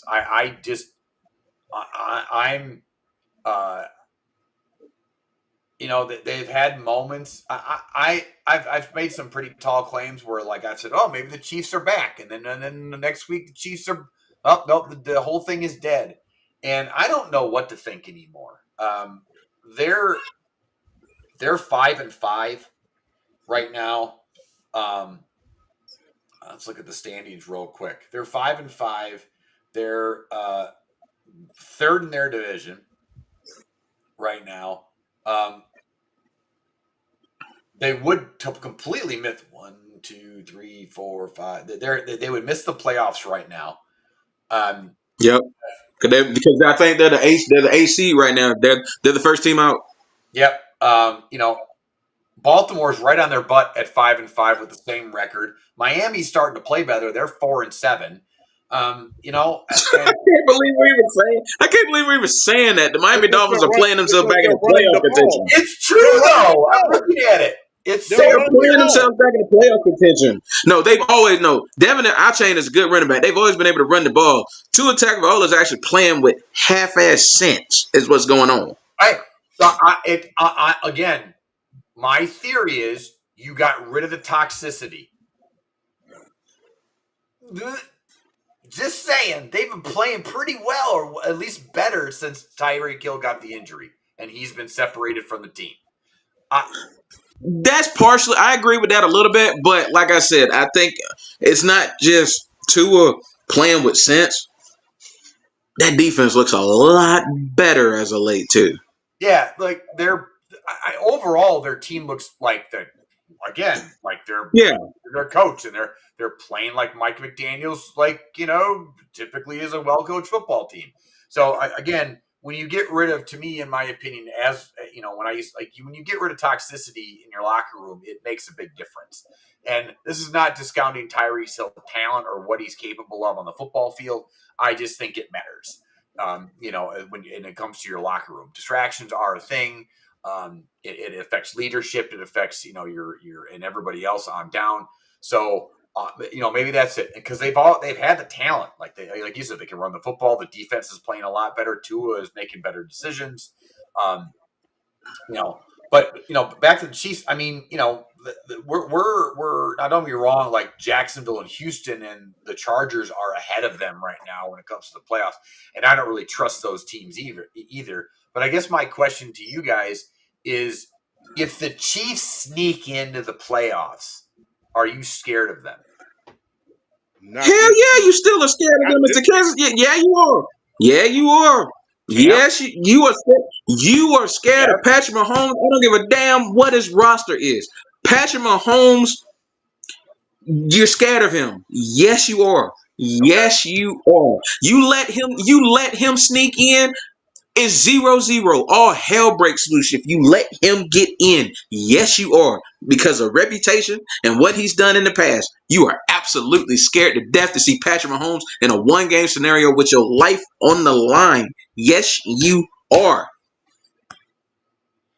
I will beat that drum till it breaks. If Patrick Mahomes gets in the playoffs, you are petrified to see him. Petrified. Champ, what do you think? I don't know with this team. I'm just I don't being know real. either. I don't know with this team. This is a very, very different team, and it doesn't have that. I'm just being real. There are certain teams with Peyton Manning and even Tom Brady and even Joe Montana that I looked at it and I said, I'm scared. And it was certain teams I looked at to say, I don't know about this shit. Yeah, there were The years one for those team, two. Yeah, you're the right. one team, not to BRF's point, the one team that I looked at with Joe Montana, and they said in the middle of the season, I said, I'm not scared of these cats, was the 87 team. Well, excuse me, the 88 team. Because remember, they were 6-5 halfway through the season at one point. And, and the Dome Patrol was ahead of them. So yeah, that was one team that I looked at to BRL's point. But if I'm looking at the team right about now, everything is out of sync, and it just doesn't really, really look good, especially for an Andy Reid team. If this were any other body's team, I would be like, you know Well, what? I don't have no faith. But when it comes to an Andy Reid team, that's a different type of team. the other thing too is they don't have any excuses anymore. Like they got Rashid Rice back. Now Worthy is where he's kind of supposed to be when it comes to the wide receivers. Kelsey's actually been playing Yeah, better football lately. yeah, He had So a good game today. he had a good game today again. That's 2 in the last 3 where he's like, yeah. actually Yeah, been Taylor been turning it up on him. What? Taylor been turning it up on him. Taylor's like, you ain't getting inside this basket until you He start been playing. Taylor, Taylor Swift been not breaking out. the Hey, Taylor not the Swift been breaking out the lingerie every night. He put that, not the not he the put not that the ring not on the it. He player put that ring on it, and stuff changed. not the player put on for one of her songs, but she told him, "Boy, you need to shake it off and get your ass back out on the field." Yep. So spending too much time. I'm Yeah. sorry, but look, they have a decent defense. Like they're just not playing well. But there's always just this part of me that if they sneak in, I don't fear them right now. But at the same time, I'm like if I'm any fan, like I'll put it this way, if it, the New England Patriots are going to make the playoffs this year, if the first game that they have to play is It's the against Kansas City Chiefs, my butthole will be puckered the whole fucking game. It will be. I'm and not gonna lie. it rightfully should be. And I'll be honest. I will. I'll just be sitting there. I will not have a good feeling that whole week. I'm like, yeah, I don't know. No, I don't like this. I don't. This is still. I know Drake May is playing great, and I know his wife makes great food, and the Patriots comments on his wife's TikTok page are hilarious. By the way, please go check it out. And it's nothing derogatory. It's nothing fucked up or mean. They're just funny shit like Giselle never cooked anything for us and stuff like that. It's fucking hilarious. Dude, it's so funny. What the hell is going on? Dude, go to her TikTok page. Go to her TikTok page. Her comment section is priceless. Talk about make sure he eats all of his fiber and gets his protein. And just tell baby boy, don't have him eat. You better make sure he's full, but don't make him have too much food. It's the comments are gold. I gotta find it now. I will find some in the chat. They are awesome. I gotta find it. But yes, my butthole will be puckered all week. I will not feel good until the game's over. If they win, I don't even care if they're up 35-3. I will not feel good until it's all zeros. That being said, they are not playing well. Like they are literally on the outside looking into the playoffs, and they are losing to teams that a Andy Reid, Patrick Mahomes team shouldn't lose to. This isn't like the Patriots having trouble going down to Miami. Like, this isn't that. This is, I mean, they lost to the Chargers. No, they lost to Philly. That's Philly. That's fine. But they lost to, I mean, fuck, they lost to Jacksonville. They lost to You're Buffalo. you're you're losing to teams with young quarterbacks. You're normally ripping their hearts out, and you're Yeah. losing to these teams. I mean, now don't get me wrong. They got some decent wins. They beat Detroit 30-17. You know, so they have that win. You know, they only lost by a field goal to Philly. So it's still kind. That's why it makes me. I don't feel completely good about going into a playoff game against them because you're like, ugh, it's still there. Like, ugh. So I don't feel good about it. But I also am just going to acknowledge they're not playing well at all. Like, they're just not. No, but I will say this though: you are rooting like hell. If you're the AFC, you are rooting like hell. They missed the playoffs. Yes, You are indeed. rooting for them to miss the playoffs because if they sneak in, oh my god, No, I don't want him anywhere near Foxborough. Shit, does Foxborough does he want to be anywhere near Foxborough? You don't look. I don't want to go nowhere. Two places I do not want to go in the wintertime. That's Foxborough. That's that damn Green Bay. I'm not trying to go nowhere near them. None of them places in the wintertime. If I'm in the NFL, hell no. I would be with you if Patrick Mahomes didn't play in Kansas City in January. He's Yeah. not. I don't think he's worried. He's not worried about that playing in Arrowhead in January. No. I'm not talking about the cold. I'm talking about the environment. You know, Like I said, Arrowhead is a right now. Arrowhead is a way better, is a way worse environment to play in for opposing teams than Foxborough is right now. Like I said, Patrick Mahomes has been there, done that. He would not be worried about that environment. It would be up to that team to come out and shut him up because he's not worried about the environment. The team would have to come out and play well. Dwayne, we're gonna get to that comment in a minute. On Keon Coleman, we're gonna get to that in 1 minute. They said reportedly Keon Coleman has been showing up to beating Slate. We'll get to that a little bit later, Keon. I promise. Let's go back and well, real quick. Will they miss the playoffs in y'all humble opinion? Just real quick. What's No, their schedule like the rest of the way? I got it right. I got it right here. Let's dig it up. Let's see. They got the Colts next week. Damn. Dallas, Houston, Chargers, Tennessee, Denver, Raiders. They'll make the playoffs. They should make the playoffs. Don't be shocked if they go and beat Indy next week. Yeah, exactly. I don't be, but that's. I look at it's honestly really not about KC. It's more about the teams ahead of them right now. Like Jacksonville and Houston are in right now, and KC's not.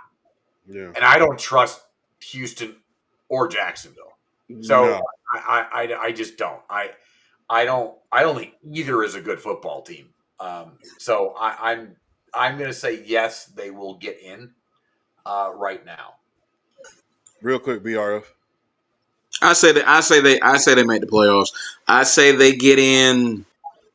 They're 5-5 now. I'll give them 10-7. I'll give them 10-7. Yeah, because right now, I'm sorry, Jacksonville's in. They have the last 7 seed. Houston's the 8 seed, and the Chiefs are 9th. Now they're all Jacksonville 6-4, and the other 2 teams are 5-5. So, I mean, I look at it and I go, and then you got the Chargers at 7-4. I don't really trust the Chargers either. We just talked about how Herbert is just not there. So I'm, but then again, you got Baltimore right behind them. Yeah. They played like they played like garbage truck juice today though. I mean, thank God it's Cleveland and they can still get a win out of it. So yeah, they played like garbage truck juice today. But back to Myles Garrett real quick. 30 seconds apiece. Can y'all see him in the future? Considering what he's doing now, he may damn well get 30 sacks this season. Can y'all see him in the future on the back end of his career being able to break that 200 record by Bruce Smith. Can you see him being one of the Yes, guys to do it? Yeah, especially with the extra I game. think. Yeah, exactly with the extra game too. I think he is the only. He's the only guy out there right now that's like has a legitimate shot to do it. Okay. And he's not even 30 years old. Exactly, he's like 28. Oh, he's 28. Yeah. Oh, Yeah, he's like damn. 28. Yeah, he's still like a couple years from 30. He's like 28. Damn. Okay. I thought this dude like I mean, 29 years old. no, he's in the which draft class? He's in the Mahomes class. Oh, right. That's absolutely correct. Yeah. He was a number. I think. Yeah. Wait. Hold on. Was it 20? Hold on. I'm trying to remember. Which class he's in because I know he was the number one overall pick. I'm trying to remember which year it was. Was it the Mahomes class? Yeah, I think so. Hold on, let me check.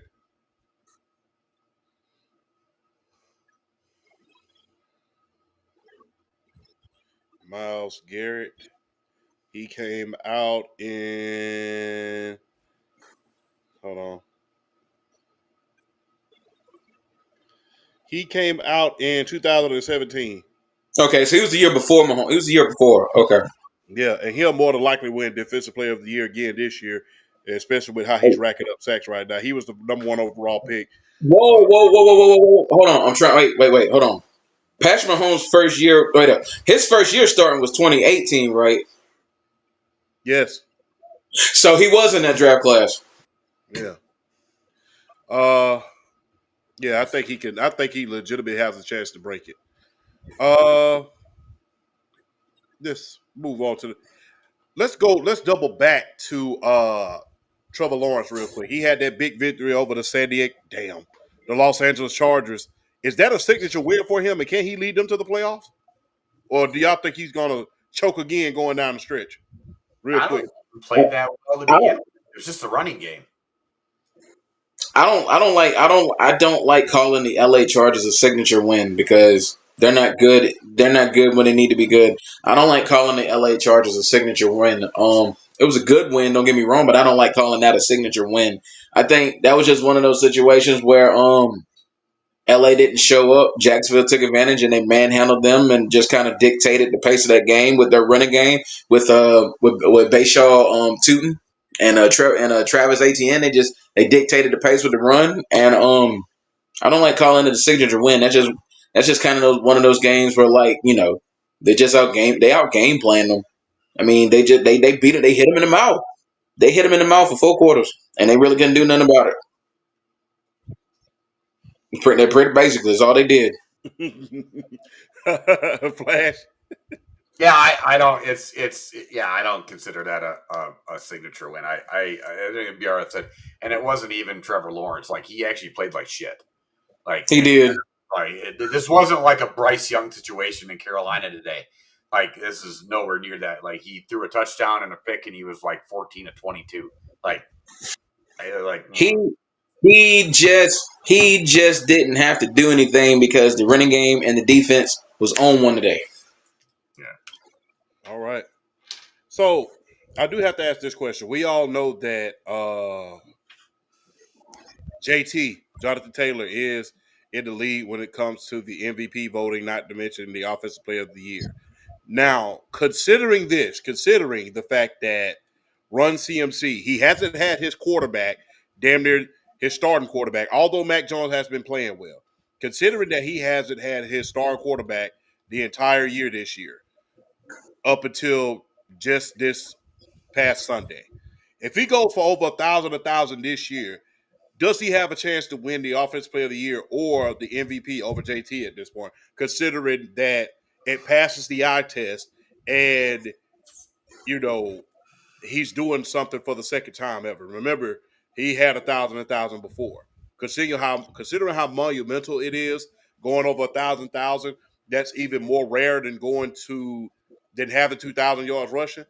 Considering how rare that is, and the fact that he's been the anchor of that offense, especially since Brock Purdy's been gone, should he be slotted into that spot if you know if that team is able to have a better record going down the stretch?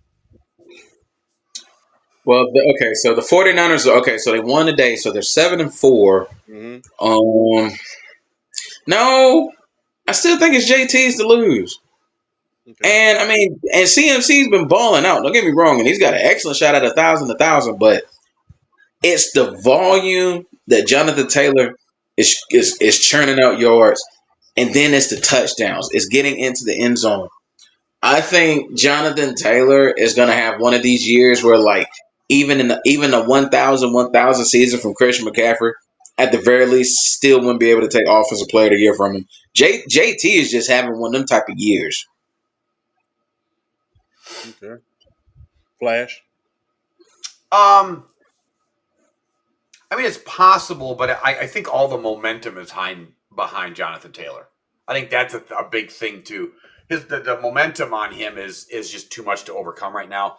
He would have to really slow down this last half of the season, and McCaffrey would have to keep going at his current pace. I mean, do I think it's going to be if like there's a chance that Jonathan Taylor gets MVP possibly, and then Christian McCaffrey gets Offensive Player of the Year? Like that's a possibility maybe, but I don't.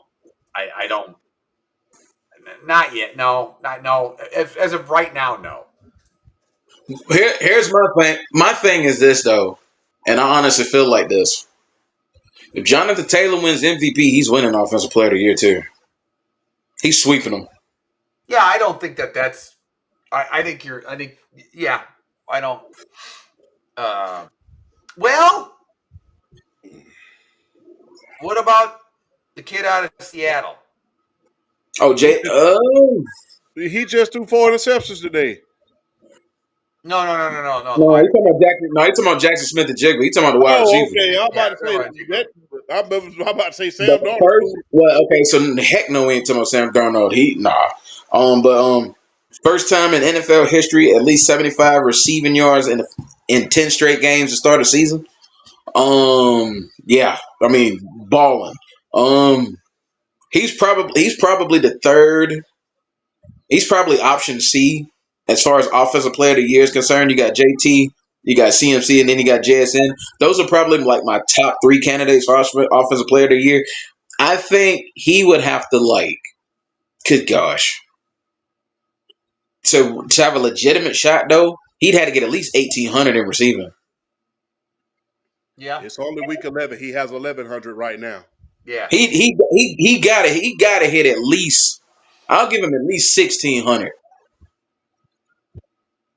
to really like put a flag down and stake a claim to it, like a legitimate shot. I think he's got a realistic shot at 1,800 yards. He's got a realistic shot at 1,800. Okay.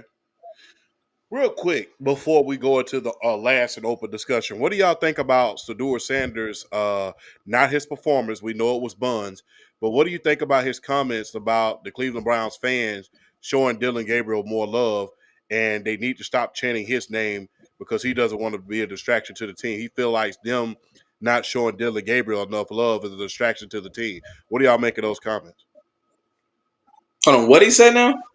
So basically, what he said was at the press conference, he said, I don't like the fact that the Cleveland Browns, in so many words, he said, I don't like the fact that the Cleveland Browns fans don't show enough love to the starting quarterback, that being Dylan Gabriel, because I feel like I'm a distraction to the team when they do that. They need to start showing him a lot more love. He is the starting quarterback. What do you make of those comments? Oh, he said that. Yes. Respect, respect, respect for that. Because I mean, he's the backup, and Dylan Gabriel's been the starter. And granted, they're not a good team, but you know what? Dylan Gabriel's been the starter, so you know what? I'm not respect. Yeah. Because I'm respect for him for saying that. Because at the end of the day, he knows he was the number two. He came in the backup. He didn't play worth it. He didn't play well, but at the end of the day, he is the backup. So yeah, you know what? I can't be mad at him for them comments. Respect. Because that could cause a rift if the fans are cheering for Shedeur Sanders more than Dylan Gabriel. Because we know the circumstances around him and all that other stuff. And it could cause a rift. So you know what? Respect to him for saying that. Respect to him for saying that. Respect. Flashbang. I mean, yeah. I don't have an issue with what he said. I think it's something that a leader should say in the locker room, or somebody that wants to be a leader in the locker room. I think that's something that he should be saying. So I think that's a good thing. I think the bigger question is Kevin Stefanski the right guy for this team anymore? I think that's the bigger question that we should be asking here in Cleveland. I don't think. I mean, are we just? Is it time to move on from him? That's a good question, and I think look, I'll say this: there's more. Look, I'm just gonna be real. It seemed like the minute Joe Flacco got the fuck out of there, and excuse the F word, but I'm just gonna say the minute he got the fuck out of there, he got even better. I mean, I'm just gonna be real. I mean, yeah. The minute he walked his ass out the door, 3 straight games, 400 yards apiece. The defense come up. If the defense does a little something, they win those games. And Joe Flacco, his knees as bad as the Taliban. True. So you got to think about that. So I'm just being real. You have to think about that. If a 40-year-old quarterback gets the hell out of Dodge and has career games with a team that you know does not have an offensive line, that just tells you everything you need to know about that franchise. Look, their starting quarterback, as far as the Cincinnati Bengals is concerned, he's on the bench because of what? Protection issues. He went from an Oldsmobile to a Cutlass and is shining at the Cutlass. You know about the Cutlass Champ. Supreme. I'm just being real. No. It's my turn. It's my turn with the pipe bomb question. I got one. Yeah. Okay. All right. I'm bringing my team into this. If they fire Kevin Stefanski and we fire Raheem Morris, do the Falcons look at Kevin Stefanski? Yes, we do. Why though? Why would you want him? I think he has a good offensive mind. I think it's Cleveland. I really do think that. I really think this Cleveland. Hell, So Holmgren, you think it's not necessarily his coaching style. You think it's the talent he has in Cleveland, yeah, or lack thereof. yeah. And look, you got to think about this. Mike Holmgren was the general manager and player personnel for 2 different teams, that being in Green Bay and in Seattle. Led them both to Super Bowls. He was not the GM when they won a Super Bowl, by the way. I just want to point that out. Oh, my bad. Well, he was the general manager when that was all Ron Wolf. Oh, that was Ron Wolf? Okay. Yeah. My bad. Correction. But when he went to Seattle, he was the general manager. He led them to a Super Bowl, got Matt Hasselbeck, who was a diamond in the rough. Sean Alexander was an MVP, and he had one of the best left sides in the world. He tried to replicate that in Cleveland and couldn't do it. Remember, Jeff Garcia, he went from San Francisco to Cleveland, and he couldn't perform up there in Cleveland. Leave Cleveland leads the Philadelphia Eagles to a playoff berth and the Tampa Bay Bucks to a playoff berth. I believe it's Cleveland at this point. It's just like they're cursed. I believe they're cursed. It's just like Andre Rison leaves Cleveland after getting paid all that money and then goes to Green Bay and wins the Super Bowl the very next year. Jesus. What, are you talking about Jahmyr Gibbs? Good God. I didn't know he was only 23 years old. I thought it was 25. Dude, no, Jahmyr Gibbs a young cat. He's young. He's real young. I don't care what anybody says. The NFL, as far as from the running back position with guys like him and Bijan, NFL in good hands for the next decade. Like, my God. Can y'all see more running backs going in the top 10 with the quarterback development problems going on in the NFL and in college football? With running backs like Gibbs and Bijan, and you're looking at like an Ashton Genty who's having a solid year with the Raiders, even though he's pretty much the only bright spot on that offense. I think we're gonna get back to where you can, if there is that elite talent at running back and he's projected top 10, you don't want to pass him up, especially if you have a need at running back. I think you're going to start seeing it a little more, but it's just that I have to look at the draft this year and see who's eligible as far as like the running backs and whatnot. But I think we could possibly get back to that point because you're seeing the first round running backs actually like live up and play good ball. I mean, tell me Jeremiah Love isn't going to be a top 10 pick next year. Jeremiah Love, oh my gosh, he's like as far as like talent wise coming out of college. He's in the Bijan tier as far as college talent. He is in that tier. We are going to see a renaissance of the running back in the NFL. Like that's for sure. I do think the quarterback development thing is something that is a deeper discussion that the sports media should start happening. I mean we are coming off the golden age of quarterbacks, so I think that's also a little bit of a harsh criticism. So like we're going from like half of the greatest of all time quarterbacks, like half of the top 10 ever, going from them to,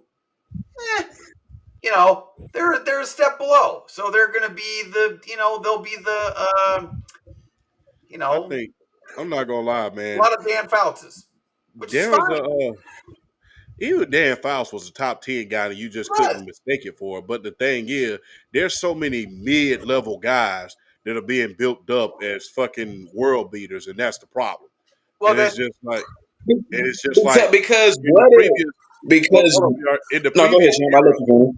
the previous era, it's just like you knew the mid-tier era was the mid-tier era guys.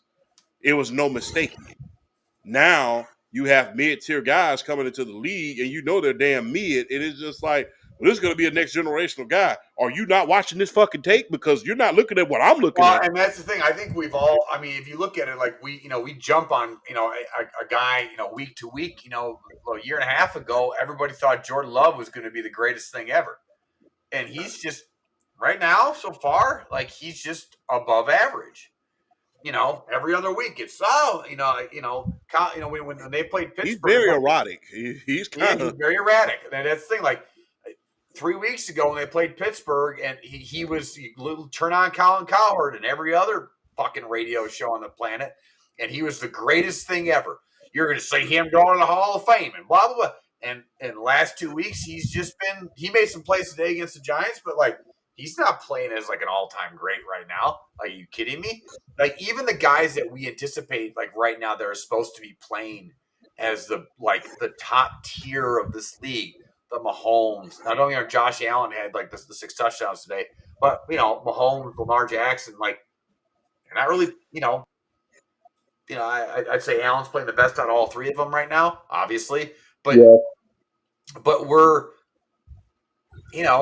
I don't think any of these guys are anywhere near, the golden age of quarterback. I mean, yes, Mahomes as a whole career, yes, but I'm just saying, like in general, like none of these guys, like they're not sniffing Brady, Montana, Manning, Breeze, Prime Rodgers, Elway, Marino, like.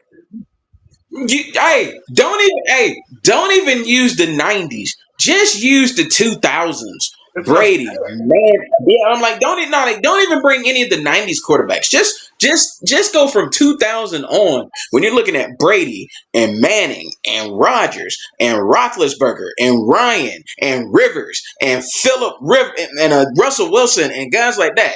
Yeah. Just from a sheer depth. Even though Eli Manning wasn't like the most elite guy in the world, man still won 2 championships. So it's just from a depth standpoint, you were either putting up insane numbers or you were winning. It was like either or. So it's like the depth nowadays is like it can get there, but it's like it's just it's not there. It's just not there yet. It could, but the thing is, it's just like outside of Mahomes Like when you look at Mahomes, Allen, and Lamar, and then you go like everywhere else. I mean, you got Joe Burrow, but he can't stay healthy. You got Justin Herbert, but he's inconsistent. And then the mid tier guys today would be like trash in the 2000s.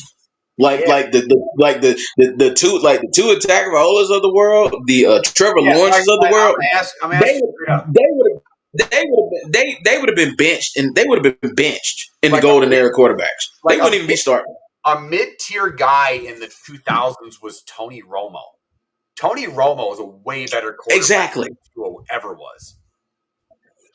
And I again, Exactly. they're all the young kids that are gonna laugh at that shit. Go back and look at the years that Romo had. Like Romo was a legit quarterback. Romo had go back. Carson Palmer. What? Carson Palmer. Carson Palmer. Romo, McNabb, Carson Palmer, Dante Culpepper, guys like that were put that like mid like bro, like even guys that just had like a short run, their Yeah. short runs was like, Golden. yeah. And like I said, BRF did say don't even bring up the Matt 90s. Hasselbeck. Let's talk about Steve Young and Brett Favre and I mean go back to the 80s. Let's talk about Jim Kelly and John Elway and Dan Marino and Joe Montana and Steve Bono. Even Steve, man, Steve Bono was even good. shit, Dave Craig. Yeah, Dave Craig. Steve DeBerg. Even a guy like Rich Gannon for like a 3-year stretch was like arguably the best quarterback in the league. Yeah. Yeah. I mean, dude, like I don't. And this isn't me being like an old guy talking about like, oh, just my generation. The numbers speak for themselves. Like I just want to point out when I say my generation was better, it's just because my generation was better. Like I'm sorry. Look, when a guy, let's finish it up on this, and this gonna close the whole case. This gonna Johnny Cochran that thing. I'm gonna just be real. This gonna Johnny Cochran the whole situation. When Drew Brees throws for 5,000 yards a year and leads the league in every statistical category 2-3 years in a row and still can't win the MVP, that just goes to show you how thick that competition was. Because he was tops in damn near every statistical category every year and still could not win the MVP. which is insane to think about. So, yeah. I mean, remember Dante Culpepper threw for 38 touchdowns, I think in 2004, and he didn't even scratch the MVP because of Peyton Manning. I mean, come on, man. I mean, 49 touchdowns. I mean, what you gonna do with that? I'm just saying. It's kind of But you're right. But you're right though. But you're right. When you put that into perspective in baseball terms, that's kind of like when Sammy Sosa was the only guy to hit 60 home runs for 3 straight years, and then he still could not win the MVP, and he still did not win the home run title in either year. He didn't win the home run title in either year, but he did win the MVP in '98. Okay. He just couldn't win. Won the MVP He won the MVP in '98, but he couldn't win the home run title. Yeah, he was the first one. Yeah, put that into perspective. That's how thick the competition was. Which we'll have a discussion about the steroid era at another time. But I digress. Which we should.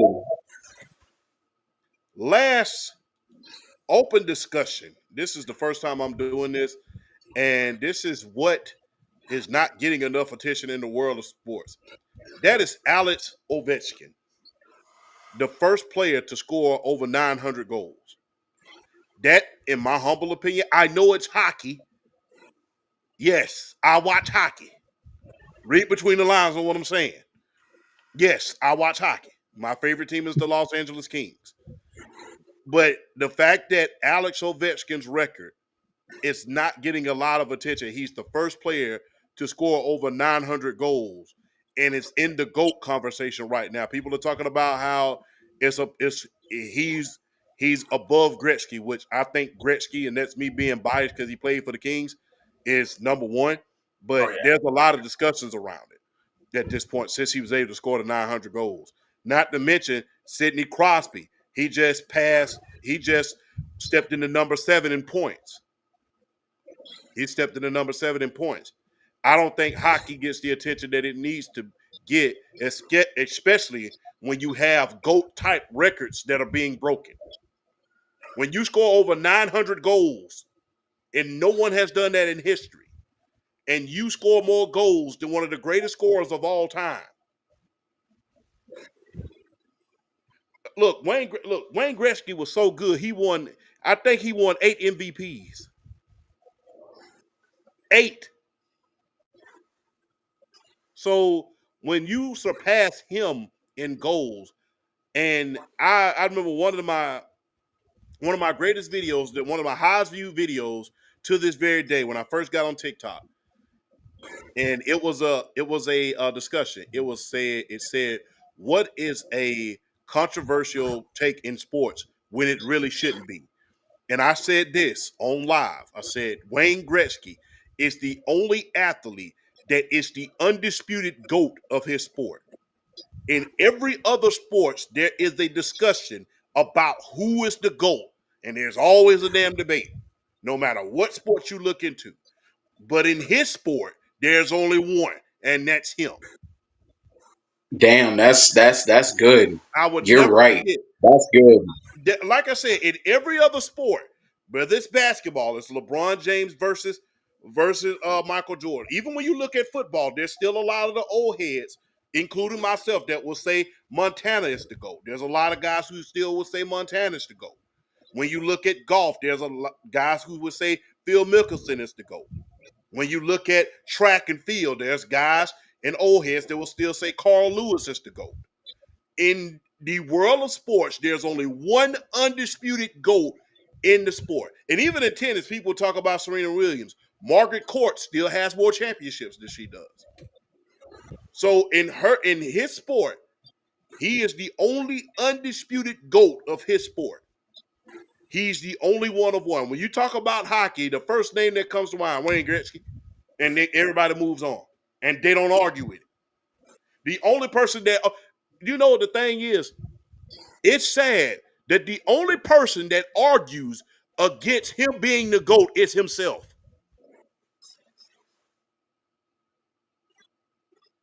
Yeah. Wayne, Let me say that again. The only person that argues against him being the GOAT and doesn't like being called the great one is himself. He doesn't consider himself the GOAT. He thinks Mario Lemieux was better than he was. That's how great he is. boy, Wayne Gretzky was so doing good. They overrode the 5-year wait for the Hall of Fame and put him in the year after he retired. Exactly. And retired his jersey league wide. Can't nobody wear 99 no more. Can't nobody else wear 99 anymore. So when you're the only person in your sport, when you're the GOAT and you're so damn great that you don't consider yourself the GOAT, and somebody breaks your record and scores over 900 goals, as far as Alex Ovechkin has, that should be something that should be talked about. Not to mention, man, look, it's so funny. I don't know, is he Russian or something? He's Russian, right? Ovechkin is Russian, yes. Okay. Ovechkin is Russian. You know what? It's funny as hell to listen to him to watch him and his teammate saying bands will make her dance. Because they say that shit so out of rhythm. I think I saw that clip too. Man, that was funny. But yeah, he's Russian. I'm like, shit. It's so funny to listen to them saying bands will make her dance. And in fact, Juicy J came to a game so he could say. So yeah, that was But yeah, Alex Ovechkin's record should definitely have more recognition, man. Especially when you overtake the GOAT of all GOATs in certain records. That should have been LeBron. That should have been equivalent to LeBron James when he took over Kareem Abdul-Jabbar's record. That should have been equivalent to that. And Wayne was at the game as well. So that should have been equivalent to that. I think hockey will be a sport in the coming years that will get its just dues. Hockey, for the most part, to my knowledge at this point, is still the same old sport that it always been. It's a little safer than it was before. like back when we were like growing up. Like they've made some rules to make the game a little bit safer. But everybody watched Four Nations, or watch the the new All Star game that they have set up, and watch the Americans and the Canadians try to kill each other. And I think that you will. that damn national anthem that we came out there and beat the piss out of it. Beat the piss. Yeah. I do think that you're going to see hockey ascend higher into the popularity of American sports culture, just because I think now I saw something that the NBA viewership is up this year. I'd have to verify that and look through, but I saw somewhere that it's up again this year, so it's not as bad as it was. And then LeBron's not even playing. No, but I think with so many like issues around the other sports, and you could talk about a little bit of social political issues that's woven into the sports. Hockey is the one that's still kind of just pure sport, and so I think people at some point will start like as long I don't get me wrong, I don't think it's going to overtake the NFL or anything like that, but I think people were very the Four Nations things was a welcome change to, and this sounds bad when I say this, but to like, oh my God, we got to keep the players safe, but we're not really going to keep the players safe, and we're just gonna like it just the fake, political, and I don't even need actual politics, but just the fakeness of some of the top sports. Hockey still has its soul. Authentication. Yeah, it's just authentic. It's just hockey, and I think you'll see where hockey ascended in the '90s. I think you'll see kind of that ascension again at some point here in the next like 5 years or so. I just think you'll see that. It's just too good of a sport, and the more and more accessible it is, and then if hockey's smart too, the thing that I would do is the thing that everybody's bitching right now about, like the NFL and NBA and Major League Baseball is I got to have 34 subscriptions just to watch all the games or whatever. If I need to find a stable station because I can't watch the Kings. Well, that's the thing. If I'm hockey, I make their sport as easily as accessible as possible. That's what you do. And so the NHL, but guys, if you're listening right now, make your games as easily watchable as possible. Well, they used to have NHL center ice. Like NBA has the league pass, and NFL has Sunday ticket. They had center ice. I think I wonder if they still have something like that. Hey, so what is y'all's subject that you think should get a lot more notoriety? That's a good question.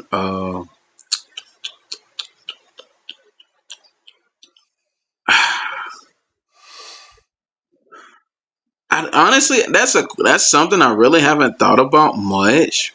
Cause like I've been trying to I've been looking at like news and like ESPN and just gosh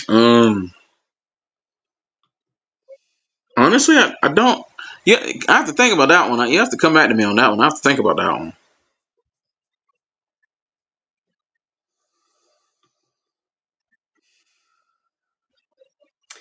I would say that that right now I do think that something that deserves the attention. And honestly, it was big on Twitter or X or whatever the fuck you want to call it. But it pertained a lot to sports the last couple of weeks. I don't know if you guys talked about it on your separate like shows that you did, but the YouTube Disney squabble over all the Disney channels, which included ABC and ESPN, were not available on YouTube TV.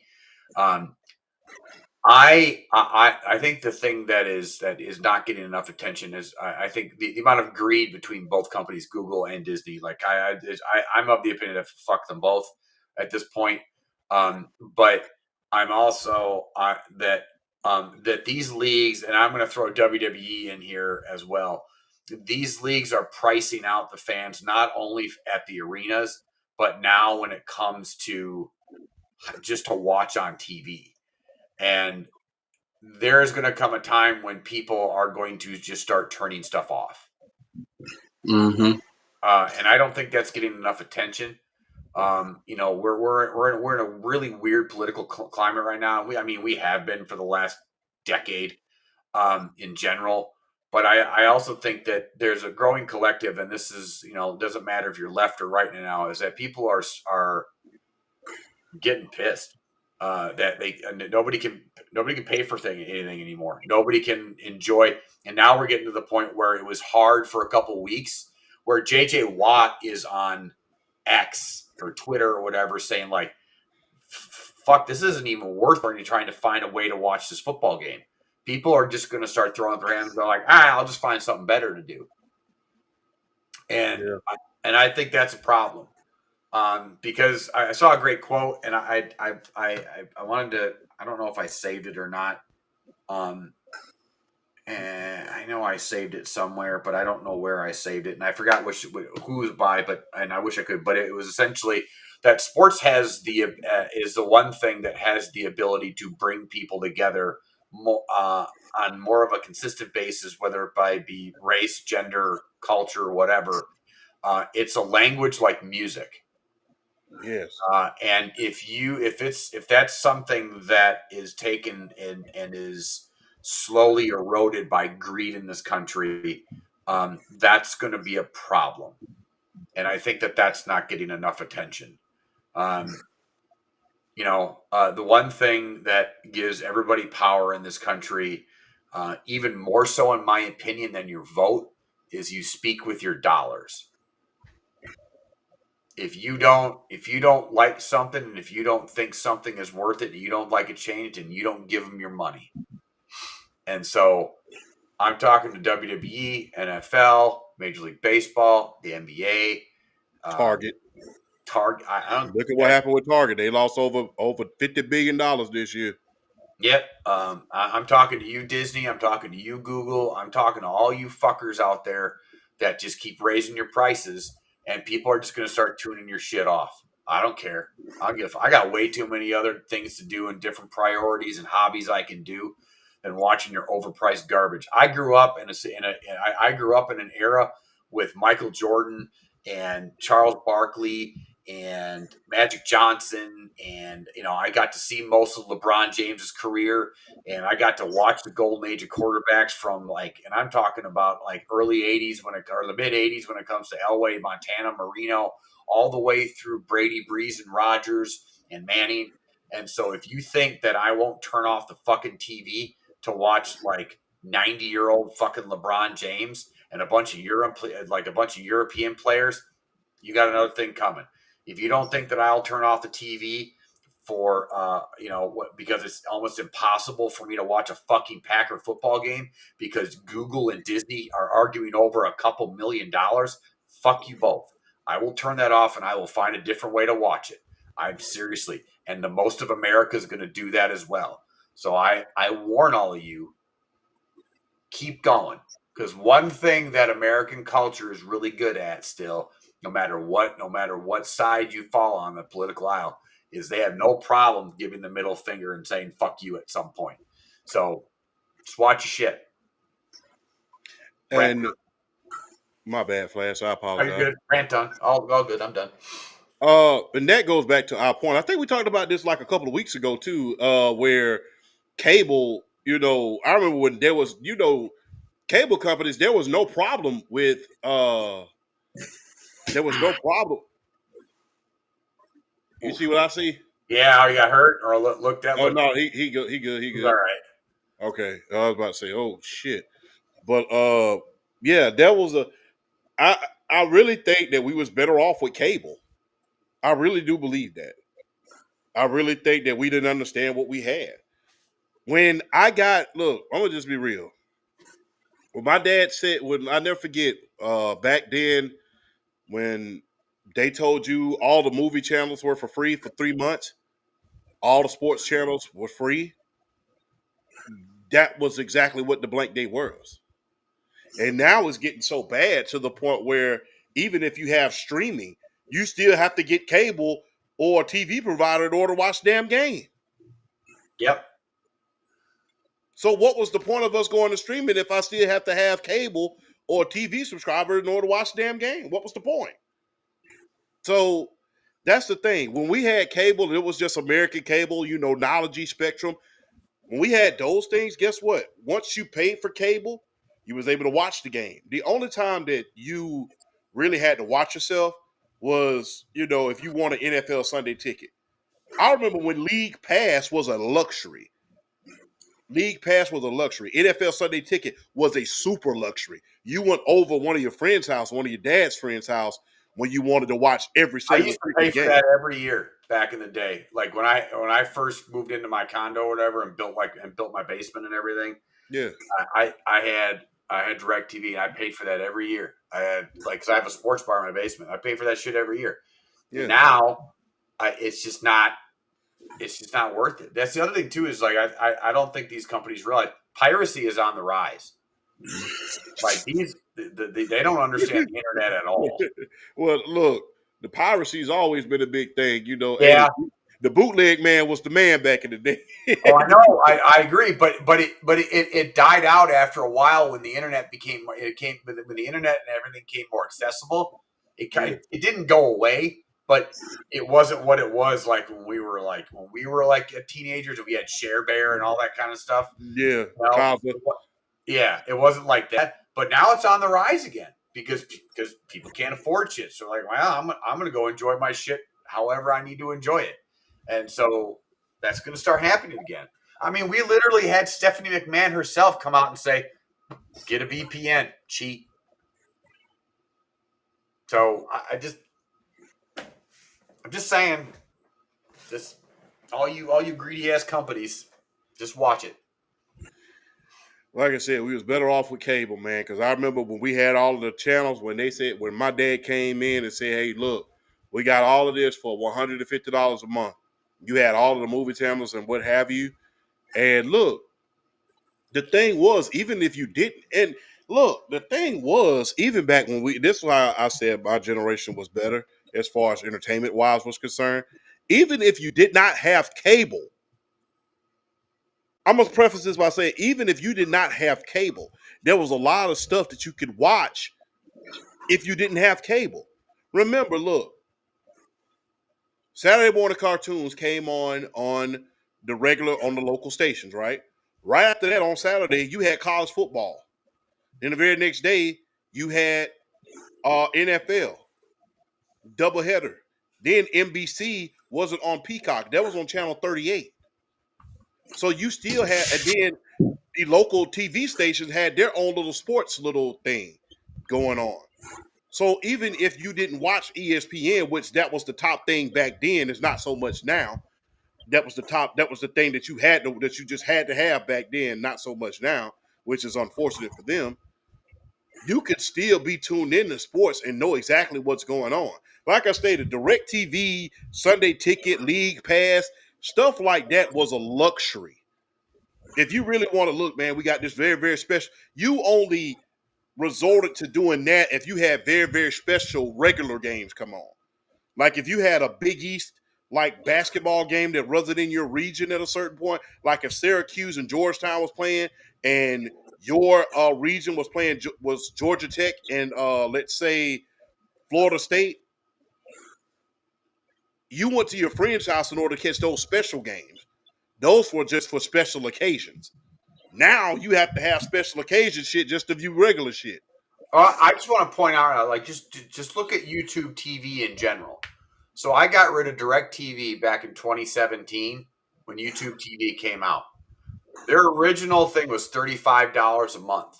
Mm-hmm. You know what YouTube TV costs now? $100. $83 per month.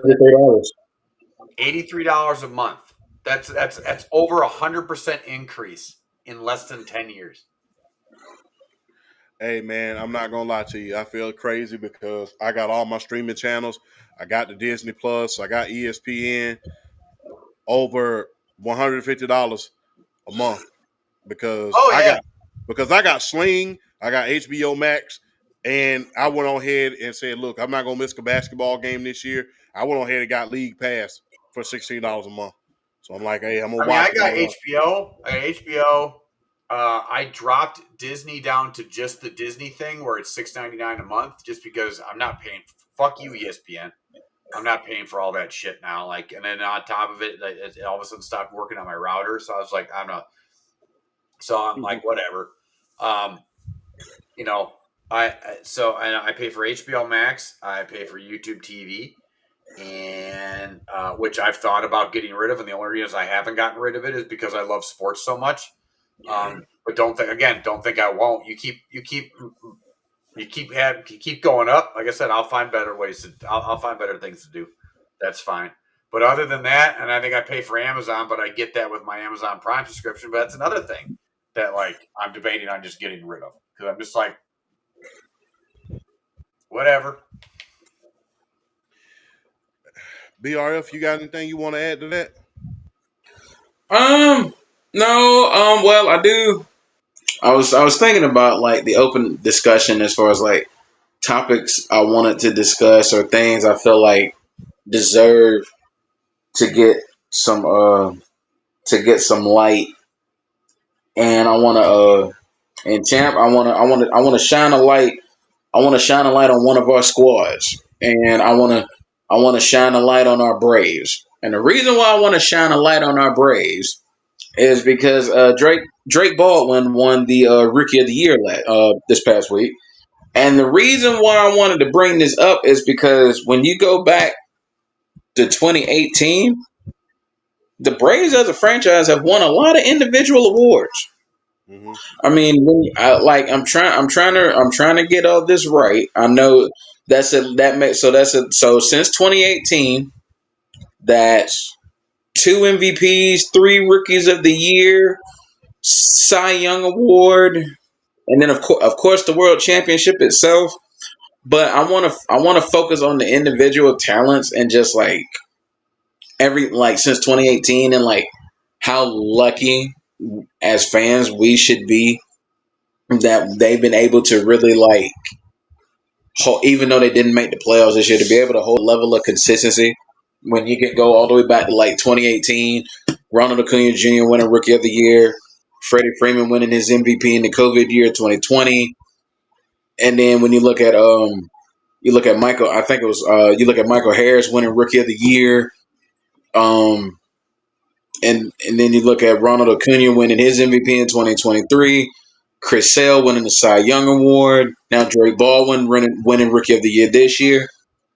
Shout out to them for being able to uphold a level of consistency, not only just as a team, even though they didn't make the playoffs this year, but to be able to have be able to win the amount of individual awards as a team that they've been able to over the past like 7, 8 years. I wanted to give them a shout out as well, and I also wanted to give a shout out because even though we were harping on him all playoffs for his performance, I don't think people really realize what Shohei Ohtani just did, winning another MVP. Now only Barry Bonds has more MVPs than Shohei Ohtani. Barry Bonds at 7. This is already Shohei's fourth. So I don't think people really understand just the depth of how significance of what that means. Like, and I think it's not only 4 MVPs. He's the first one to win 4 unanimous Mm-hmm. MVP awards. Every single one of them he's won has been unanimous.